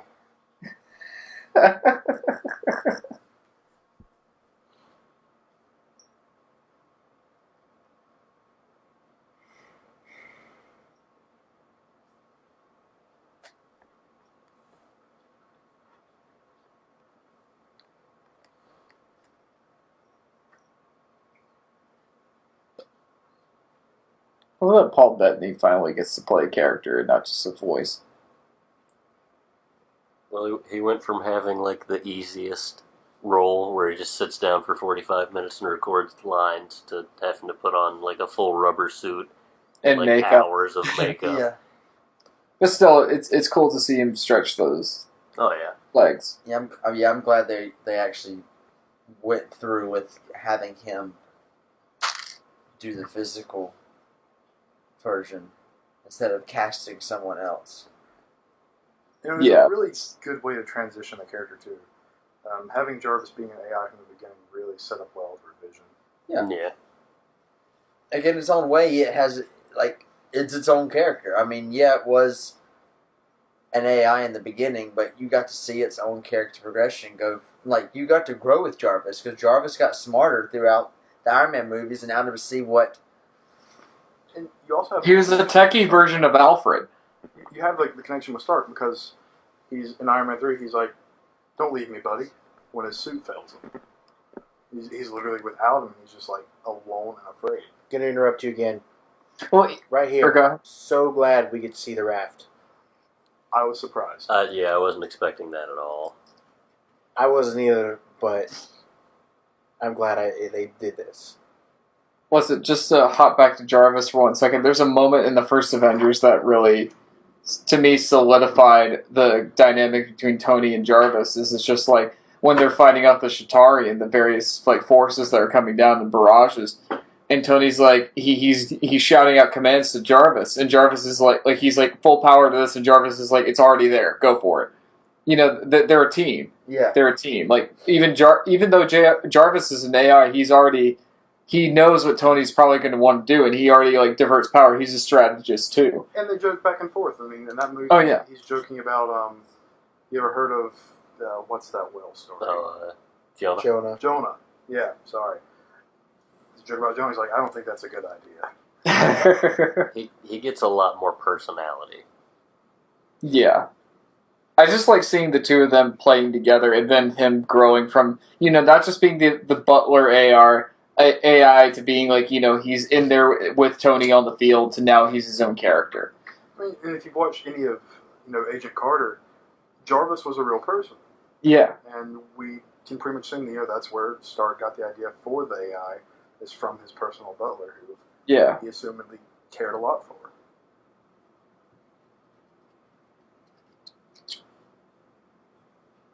Who happens to bear a striking resemblance to Norman Bates. I'm sure that's just a coincidence. Well, no joke though. The guy who plays Jarvis in Agent Carter, he played Anthony Perkins in Hitchcock, and Hitchcock's about the making of Psycho. It's just really funny to me that continued, or that became something.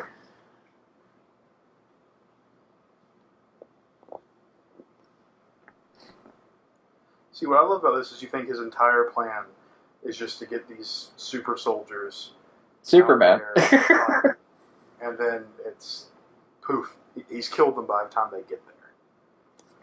Yeah, I like it because it shows that his scheme isn't as easy as that.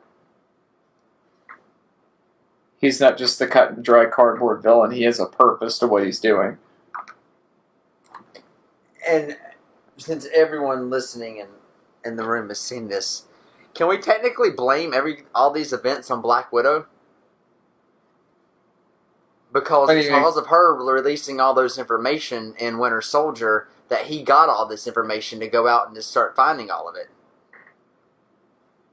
True, but then not really 100% her fault, but yet she kind of. I was gonna say because it would divert from Nick Fury, who was like the one who assigned or who found all these people, assigned them to the Avengers, not knowing that Hydra was running the whole show. Really, you should argue that it was Hydra's fault overall, because without Hydra, none of the events of any of these movies would have ever happened. The Tesseract would have never fallen into anybody's hands, and Loki would have never come to Earth. Thor would have never... Well, Thor still probably would have come to Earth, but... Yeah, because Thor coming to Earth wasn't an involvement of, like, anything with, like, S.H.I.E.L.D. or Hydra. It was just, he was banished. He was being a brat and get thrown down to Earth. He was being a dick. I love that Hawkeye and Cat are clapping at this point.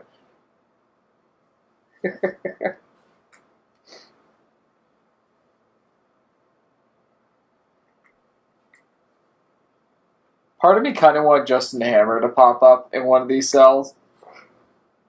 Well, he actually shows up in one of the one-shots? they have. Yeah, the one-shots. Still, how funny would it have been if you just saw if Sam Rockwell was the one who was clapping?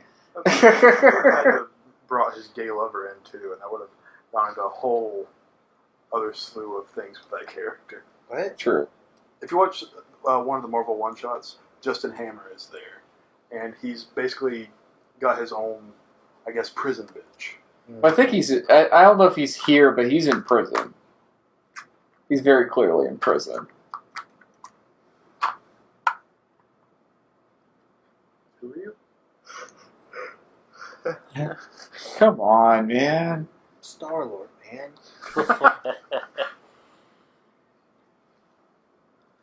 Ant-Man, tiny awesome hero.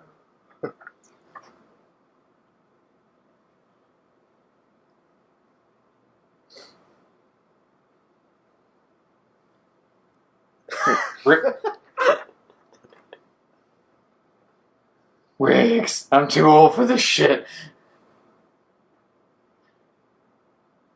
That's what she said.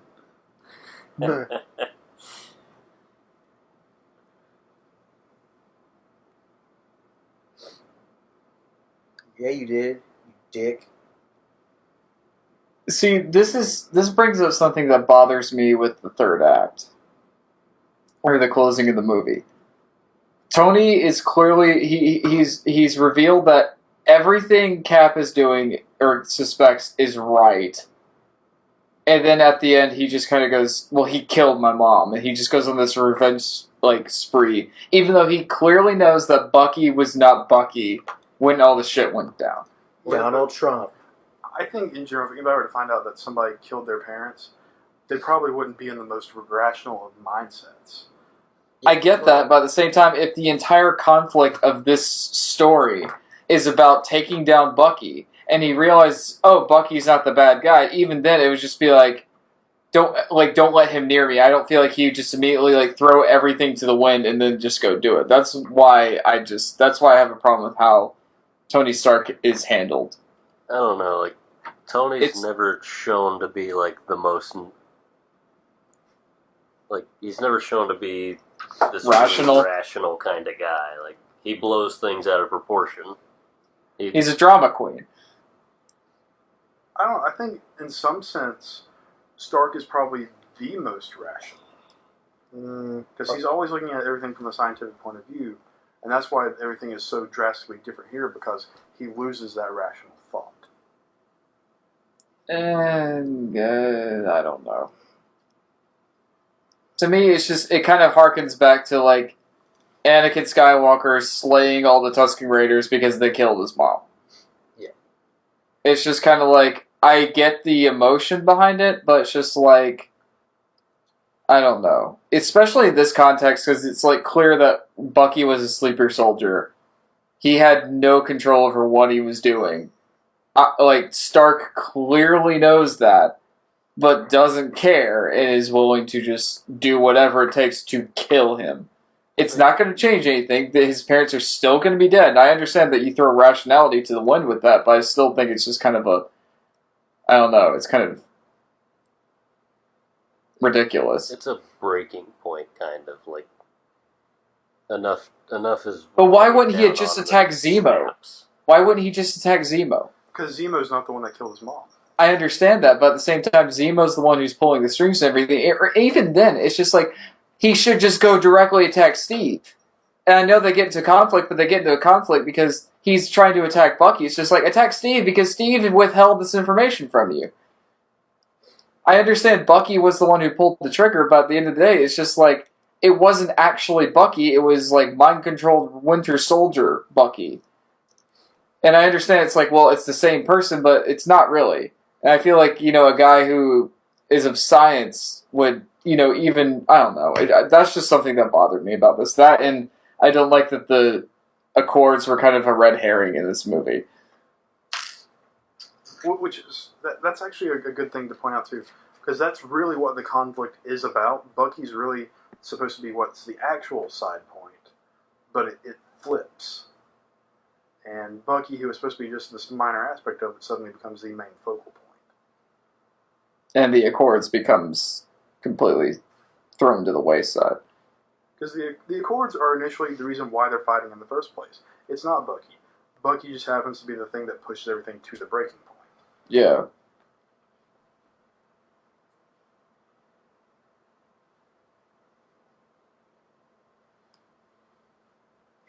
Manchurian candidate, that's great.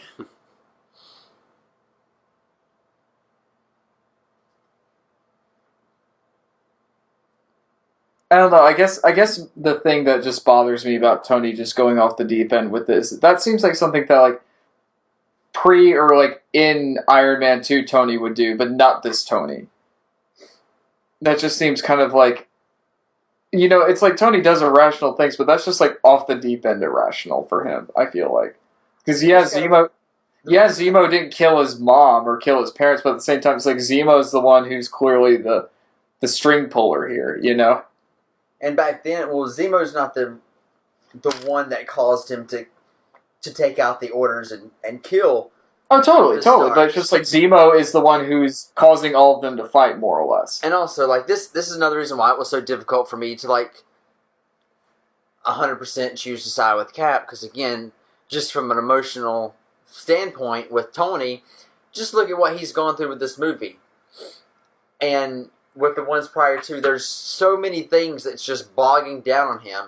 And the other thing, he's running a multi-billion-dollar company as well on the side. So, I mean, there's all these things going on, and he sees this video, he sees this guy kill his parents. He's talking about closure with his parents at an event that he did just days before this, and now he's having to deal with this. It's just bad timing. That's why he keeps going after him. It's not that in his right mind, Tony probably wouldn't have gone after him.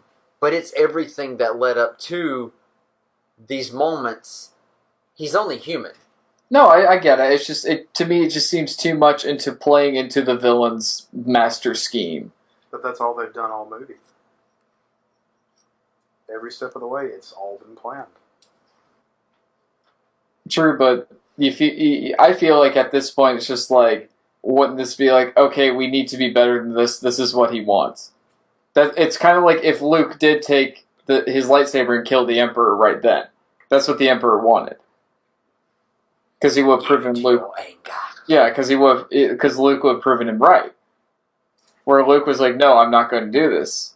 And even when like the Emperor saw him take down Vader, he throws his lightsaber to the side. It's like, "No, I'll never turn to the dark side." And that's when the Emperor's like, "Well, okay, I can't do anything with you, so boom, I'm going to shock you to death." I mean, nobody said Tony'd be a Jedi, though. True. He's not powered by the Force. He's powered by an arc reactor.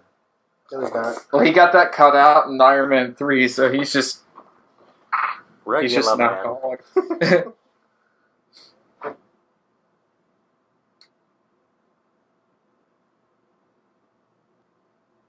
Seems like a random ass place to have a camera.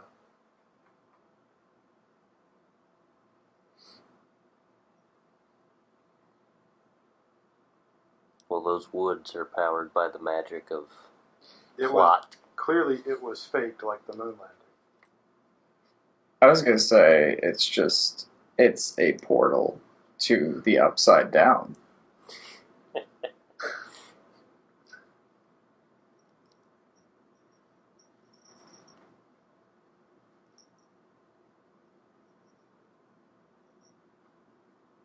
I don't think he even remembers doing this. Exactly. Well, he does say that he remembers all of them. The worst part about this is Bucky knew Howard Stark, Yeah. and now he knows that he killed him. Well, like, for sure.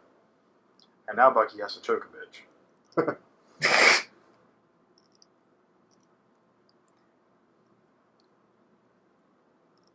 I mean, I have my issues with this, but it's just like Downey is killing it acting wise right here. Look at his face. Talk about someone who could do something with just their eyes.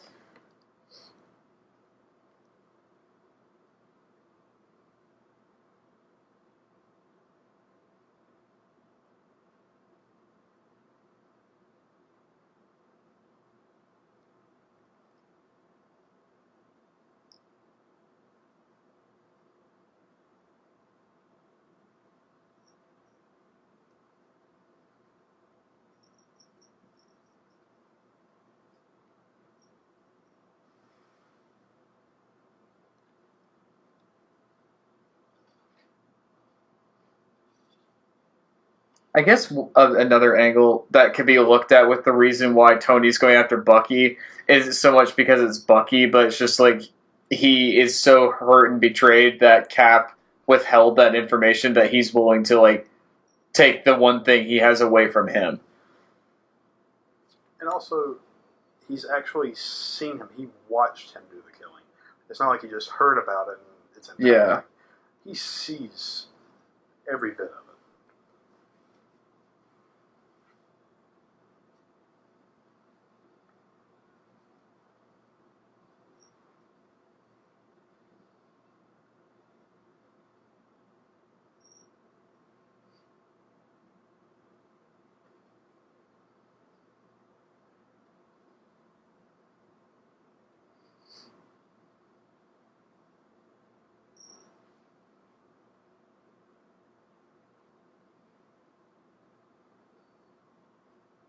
Jeez. Didn't get to see his bicep that time.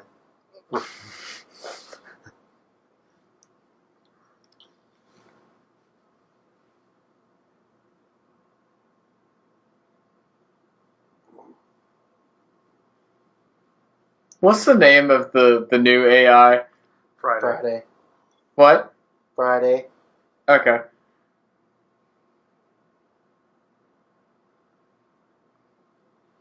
Is it a female in the books?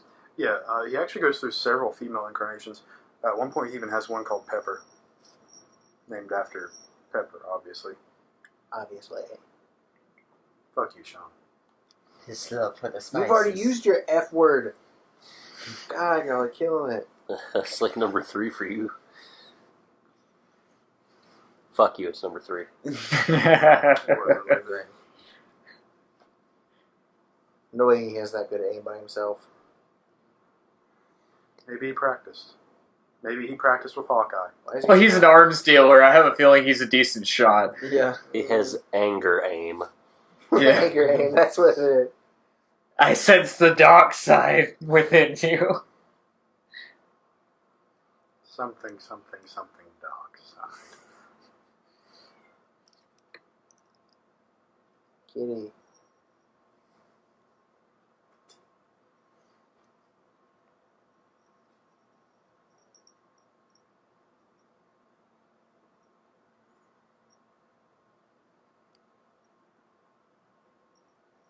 What a whiny baby. To be fair, I'm pretty sure you wouldn't be that different. I mean, Like, if you watched a video of, like, maybe me for killing your mom, for you're 5 not going to minutes. look over at me and be like, I mean, it's cool, man. We can talk about it. You for weren't in 5 your right minutes, I mind. might be a little bit mad. You're just going to be like, I'm going to beat Alright, the well, shit give out us of you. 5 minutes. But it's different. You weren't. Your mind's not controlled by the KGB. Say I was. Like, you're still going to look at me and be like, what I mean, the I'll fuck, be a dude? little upset with you, but I mean, I will realize that hey, you weren't you when you did this. So I don't think you Like, would we ain't holding immediately everything against think Hawkeye that. for what he did. what did he do? Remember in Avengers, Hawkeye was controlled. Oh yeah. What's up with that? Yeah, Everyone but he only forget him. killed minor characters. Yeah, like, So- he didn't murder, like, He still anybody's... killed somebody. And look, now he's missing his arm. That ain't cool, bro. Star Wars reference. No. Yeah, he That's why lost they an always- arm. That's why someone always loses an arm in these movies, because the nod to Star Wars. No, it's not. Yeah, it is. No. The producers have said that. Yeah, they have. Let me read that. I'll look it up. I'll find Look it. I'll Look send it to up, you. bro. Look it up. Don't be mad, bro. This scene right here. You're upset This about scene. a Star Wars reference? No. Then did they cut an arm off in every movie then, or something? Everything in Phase 2 since. Everything since Phase 2. Phase 2 to now. Someone's lost an arm. Really? Yeah. I didn't pay attention to all that. Dang, When son. did Phase 2 start? What movie did it start with? Phase 2 would have started with Iron Man 3. Yeah. Yeah, but then his arms grew back though. Still But he still lost They it. grew back though. That doesn't count. They count. No. Maybe for your own personal quota, Tell that but to for the Disney it world. works. That Yeah, doesn't for Winter count. Soldier, he's going to get another arm. Yeah, it doesn't count then. Star Wars, they don't get. Oh no, they do get the arms Yeah. back. Yeah. Yeah, bro. I mean, if you look at Anakin, he kind of gets a whole new body. Yeah, he does.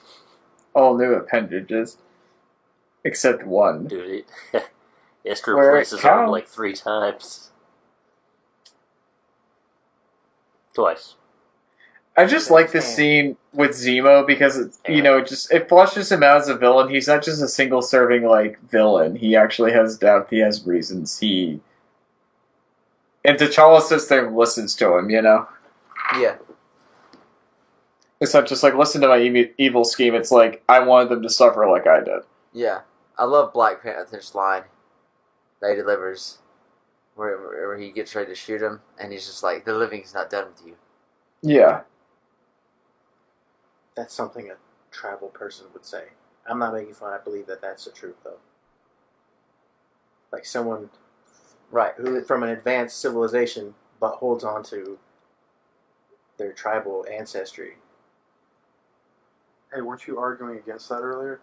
No, I was trying to. I was correcting you, and you corrected yourself before I could.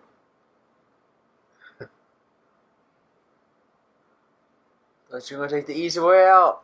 Oh, here we go. Here's the part where Iron Man kicks his ass. He cheated. And this is like straight from the comic too. Yeah. Yep. Give me his AI one more time. I want to check something. Friday. Friday? Like as in the day of the week? It's Friday. Oh, no. Now we gotta redo the whole thing. Because I think I recognize the voice actress from something. Dang, the tables have turned Temporarily. temporarily.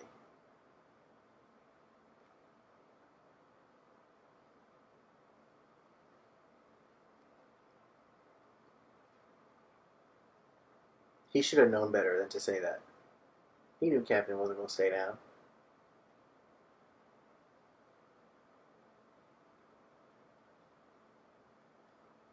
Damn.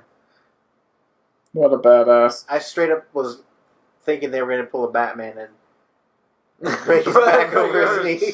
That would hurt so bad. I love the fact that Tony actually looks worried for a second that Cap might actually kill him. We also have to think, right there, he could have easily just blasted him, but he doesn't. He could have blasted him from the I was gonna say he could have sliced his fucking head off. And Cap just like, you know what? I'm just deactivating you right now. When he says in the scene coming up, "You're not worthy of that shield," and he just throws it down like "fuck you," I'm like, yes. There you go again. You use the F word way too much. Just bleep it out. Magic of editing. You hear that, Tyler? More work for you.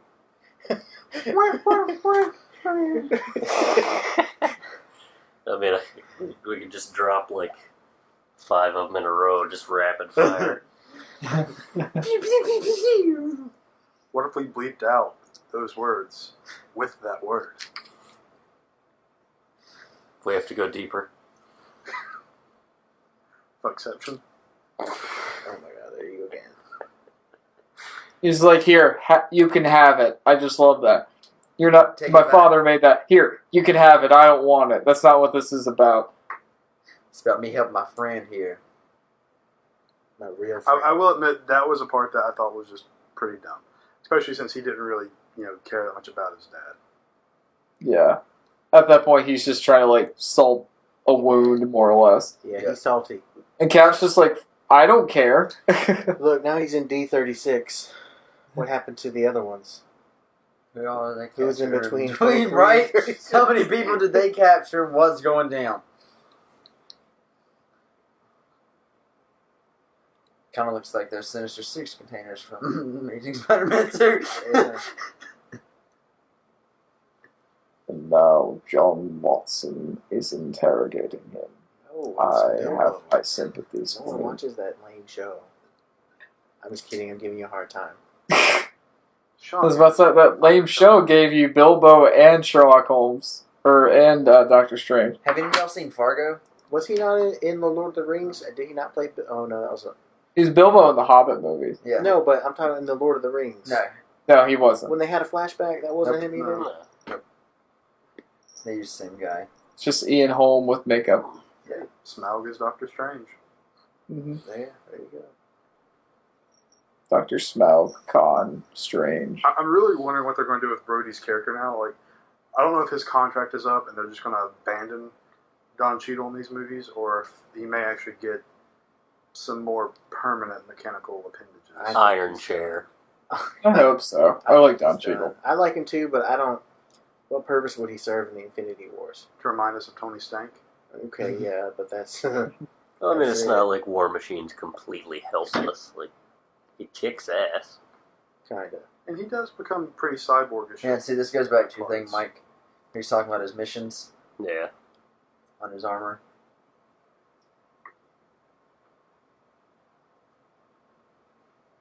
And he can always become some sort of intel guy. He could be kind of like the Avengers version of Oracle. Yeah. Because he's still a smart man. He's a military guy. He knows how to fight. He knows how to strategize. So there's no telling that, that he can't do something from behind the scenes. And plus, this is Tony Stark we're talking. they have I feel like- these awesome suits. He can make him a suit to where he's gonna have, like right now, he's in just these. He's got these things over his legs, and he's already starting to walk. Just imagine what's. Yeah, going I feel like they wouldn't give him like the ability to walk. Are you Tony Stank? I feel like they wouldn't have like had him going through physical therapy to the point where he's like attempting to walk again. Right. If they didn't have something, They would have like shown him in a bed or something. Well, Bed or they a could- wheelchair. They could have showed him, hey, he's working. He's gonna be okay. He's slowly but surely gonna be okay. You know, they don't want you to think, you know, he's dead. At Or least, you know, Cap is writing love letters now. they got her on a shot collar. Hey, getting frozen in ice for 70 years makes you sentimental. He's taking it old school. Right? He appreciates the old lost art of letter writing. And going back to Stan Lee's cameo, Fox had just announced that they're going to be doing a movie on Stan Lee. A biopic, right? Yeah, based on Cool. it's going to take place in the 70s. Bryan Cranston. And I think it would be hilarious if they got like all the people who've been superheroes to like cameo. in his Yes. movie as like some way, shape, or form. I'm picturing it very Tropic Thunder-esque Yeah. with how they handle Yeah. I know who I am. Either get Bryan Cranston or get Downey to play Stan Lee. Oh, Bryan Cranston all day long, all day. Here's my drug phone. Here's my burner. Give me a call, bro. I know this I have guy 2 who's a cell phones. superhero This one's down just right for you. stat. You will never find me. He puts him on hold. I love it. No. No.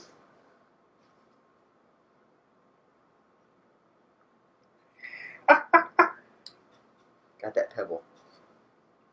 Notice he breaks him out like he's not wearing the suit or anything. Like he goes in as Steve Rogers. Which doesn't make sense. Like, underwater facility. How'd they get there? It's Steve Rogers, bro. That does make... Yeah, I can see a hole in that theory right there. How the hell did he get the raft to come out of the water? Plus, he just dove to it because he's Steve Rogers. He's Marvel's Superman. He summoned Aquaman. Well, He turned into Aquaman. No. He summoned the Namor. Submariner. No. Oh, no. No. Oh, please, no. We don't need this. We got Namor. We can bring Namor into it. What's wrong with Namor? Everything. I was just trying to stick with Marvel. Man. No. hey, Aquaman's fine. Aquaman's stupid. So, what do y'all think is going to happen with Cap? You think he's going to Secret Avengers. Fuck you, Sean. become a what is he That's become a right. nomad? Think it become? You think we'll see that character? I think he's dead as fuck in Avengers Infinity War. I Well, they're thought playing about that, but I the don't think credits so. You don't think so, really? They They gotta kill somebody soon. they really do need to kill somebody that's not Quicksilver. Yeah, because that was just kind of like, okay, we can kill somebody, but not somebody we have a contract with. If he comes back, I'm done with the Marvel movies. I'm serious. What, If the Quicksilver comes back, I don't know. We're talking about Coulson. as much Oh. as I hate to see it happen, I feel like Iron Man needs to die. Yeah, he does. After this movie. Hey man, let's not, I'm just let's I not- just let's want not somebody get- of some significance to get killed off in the next movie. I'm just kidding. I would be devastated whatever, if they got whoever rid of it Downey. happens to be. It needs to be somebody that's not just been introduced. Hey, Yeah. make it Riri Williams. See how that goes over. Let's And not this is where go you there see either. T'Challa's Batcave or Panther Cave. All right. Well, here's what we're gonna do, cause as we knew, this is gonna be a very long show, and so I think to wrap it up, we should run around, or each give our score on the movie, since we weren't doing that when we initially did the. Are we Civil War are we episode. looking at the post-credit scene, or did you guys already stop? We already stopped. We went ahead and stopped it. Oh, because I'm watching like they're in Wakanda and they're freezing his ass again. He's going under. Once again. They're putting him in carbonite. Well, see, you've got it going, so that keeps the people knowing what's going on screen. I had stopped it to just kind of see where we are as far as recording and stuff. Because in our current time of recording, it is 2 a.m. But real quick, I'm going to go ahead and say I'm going to give it a 4. Because so far, since Captain America, the first Avenger, this is probably my favorite one. Just because I love seeing all these characters come together on screen and interact with one another. Like, seeing the fight, like we were talking about how it was never just a one-on-one fight with any two particular characters. The fight kept jumping from, these two, and then you'd get Spider-Man slinging somebody else over and somewhere else, and then now we've got another totally new fight. And we got to see how they all interacted with each other. And it was just like with Ant-Man showing up and kind of nerding out over Captain America. It was just kind of cool to see all of it. And not making all the movies before this, like, not any good. It's great how everything's kind of built up. And this was... Oh, totally. Like you were saying, this kind of felt more like an Avengers movie than... It culminated to this. Yeah, I don't know, it felt nice. It felt nice. I am going to give it a 5. We're doing 1 to 5, right? Scale 1 to 5? 1 to 5. 1 to 5. I was super excited for Black Panther, and I thought he was handled well. Yeah. Super Great excited. casting. Yeah. Super excited for Spider-Man to be in the MCU now. Mm-hmm. And that was handled extremely well. Yeah. And I was pleased. It's my favorite one out of the current MCU, or Avengers. We'll call this one an Avengers movie. I don't know why they just should have called it Avengers, but out of the Avengers movies, this one was my favorite. I don't know. I think the movie did a really good job. I mean, it does have the Avengers in it, but it still has that Captain America feel. He's still the main. It's the Avengers handled by the Captain America guys. Kind of like Winter Soldier, how there's a lot of stuff going down with S.H.I.E.L.D., but it's still kind of centered around... The first Avengers was an Iron Man. It was all about, I thought, Iron Man in that one. Yeah, you could definitely say that about the second Avengers, it felt like an Avengers, all of them. And this one, I still kind of felt the same way. I leaned more towards a Bucky Cap kind of situation, but, still. Okay. I have a question. Oh, what's that, real quick? Black Widow wasn't in the prison. Where was she? She escapes. Stark kind of lets her go. Because they had a meeting there at the end, gives her a little warning that they're going to come for her, and then she slips away. Yeah, okay. He does tell her that Black Panther did go to Ross and was just like, yeah, like, she stopped me. Tattletale. Right. So what do you give it, Mike? I'm going to go 4.5. Because I would definitely say it's probably my favorite one to date. And that was a hard thing. Like, it was hard to top Winter Soldier. Yeah. Because it was just such an explosive movie and such a dynamic shift in the way the movies were progressing and the story behind them and the whole theme of it. And just to see it's going farther and farther with each step. And I like the direction that it's going. I like that we're seeing new characters that I never anticipated we would ever get in the MCU. I.e. Black Panther, right? Yeah, like I never expected. I never expected a Doctor Strange movie. Yeah. Hell, Spider-Man's playing with the group now. Yeah, like He's not just all over there alone in Sony land. Yeah, just doing his own thing, creating awesome stories and not fulfilling them. Great power comes great responsibility, but only to my movies. What do you give it, Matt? I'm gonna go with a 4 because I like it. To me, Winter Soldier's my favorite, and it's just by like the hair of its ass under Winter Soldier. It's almost there, but it's just Winter Soldier to me just felt so great because it was so well self-contained, but it still incorporated all the characters. It kind of set that dynamic up, and I adore, like, my second favorite is of the Marvel movies to date is the first Captain America movie because I love how nostalgic it is. I love how beautifully it depicts, like, you know, kind of one side of the war being at home and what everybody's seeing, you know, like the war bonds and kind of the war propaganda, and then actually in the field, it's like, you know, it does have a cheesy feel to it, but it's like, it's that swashbuckling 1940s serial feel to it. And this, like, Winter Soldier took that and they made it more of like a Jason Bourne kind of thing, and this makes it kind of like more of a Jack Ryan meets Jason Bourne, and I like that. It's a beautiful evolution to it, but for me, it's like, it didn't like I had no idea what to expect with Winter Soldier, and it blew my mind. Where this, it's like I kind of had a threshold, and this came pretty freaking close to it, but not quite there. But I still love everything that they did with it, so I give it a 4. Phil? I'm going to give it a pretty solid 4.5. As far as the Marvel Cinematic Universe goes, it's in my top 3, up there with Winter Soldier and the first Iron Man movie. They've really, all 3 of those really just are great all around. Can watch multiple times and not get bored with them. And it brings together so many characters that I loved before the movies, and has even made me, care about characters that I didn't even care about before. Didn't care about Ant-Man before Cinematic Universe. Didn't really care much about Black Widow either. But I feel like, especially with the Winter Soldier movies, or the Captain America movies, Winter Soldier and Civil War, they've made you feel good about characters that just weren't relevant before. Right.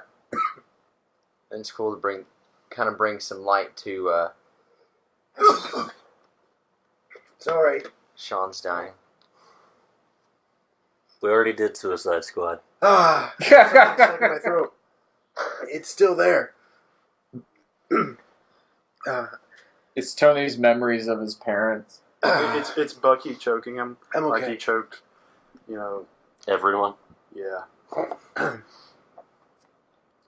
So, altogether, we got a 4.4 on Civil War. So, definitely just higher than our last one, Suicide Squad. So, I guess I think that's because we're we're Marvel. We're definitely fanboys. biased a Yeah. little bit. It's not that we don't appreciate DC and a lot of the things that it's brought, but like They're still finding their footing. yeah. They struggling, but they getting there. Yeah. I mean, they're making the money, so I mean, as from that standpoint, they're doing something right. And Jeff Johns is behind the scenes now, kind of telling them what to do and what not to do. So I'm definitely expecting a bigger course correction there. The good thing is they had Kevin Feige from the start, who's a fan of the comics and knows how to make a movie. And he's kind of the one who revolutionized, we can make a cinematic universe where we can have all these characters, where we can make movies for them, but then also tie them into others. And at the end of the day, this movie it's a Captain America movie, but still, it's just it's Captain America. But look how many of the Avengers they're able to, and new characters they're able to weave into this in a way that never felt forced once. That's why I applaud this. There's a lot of movies where they do feel like they kind of overstuff things. With this, it's like it all felt like it made sense. Even the Spider-Man stuff, and obviously the Spider-Man stuff is a later addition, but it was just it all still fit together. Yeah.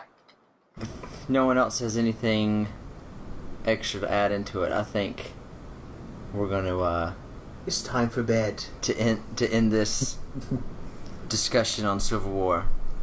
I enjoyed watching it again. I'm going to watch it several more times. But any final words? I can do this all day. Team Cat. All the way. But we don't hate you if you join There Team must Iron Man. That's always okay. be a Stark in Winterfell. He's still skinny. Well, until next time, I'm the other Luke. I'm the other host. I'm Charlotte Colvin. I'm Lord Skywalker. And I'm riding.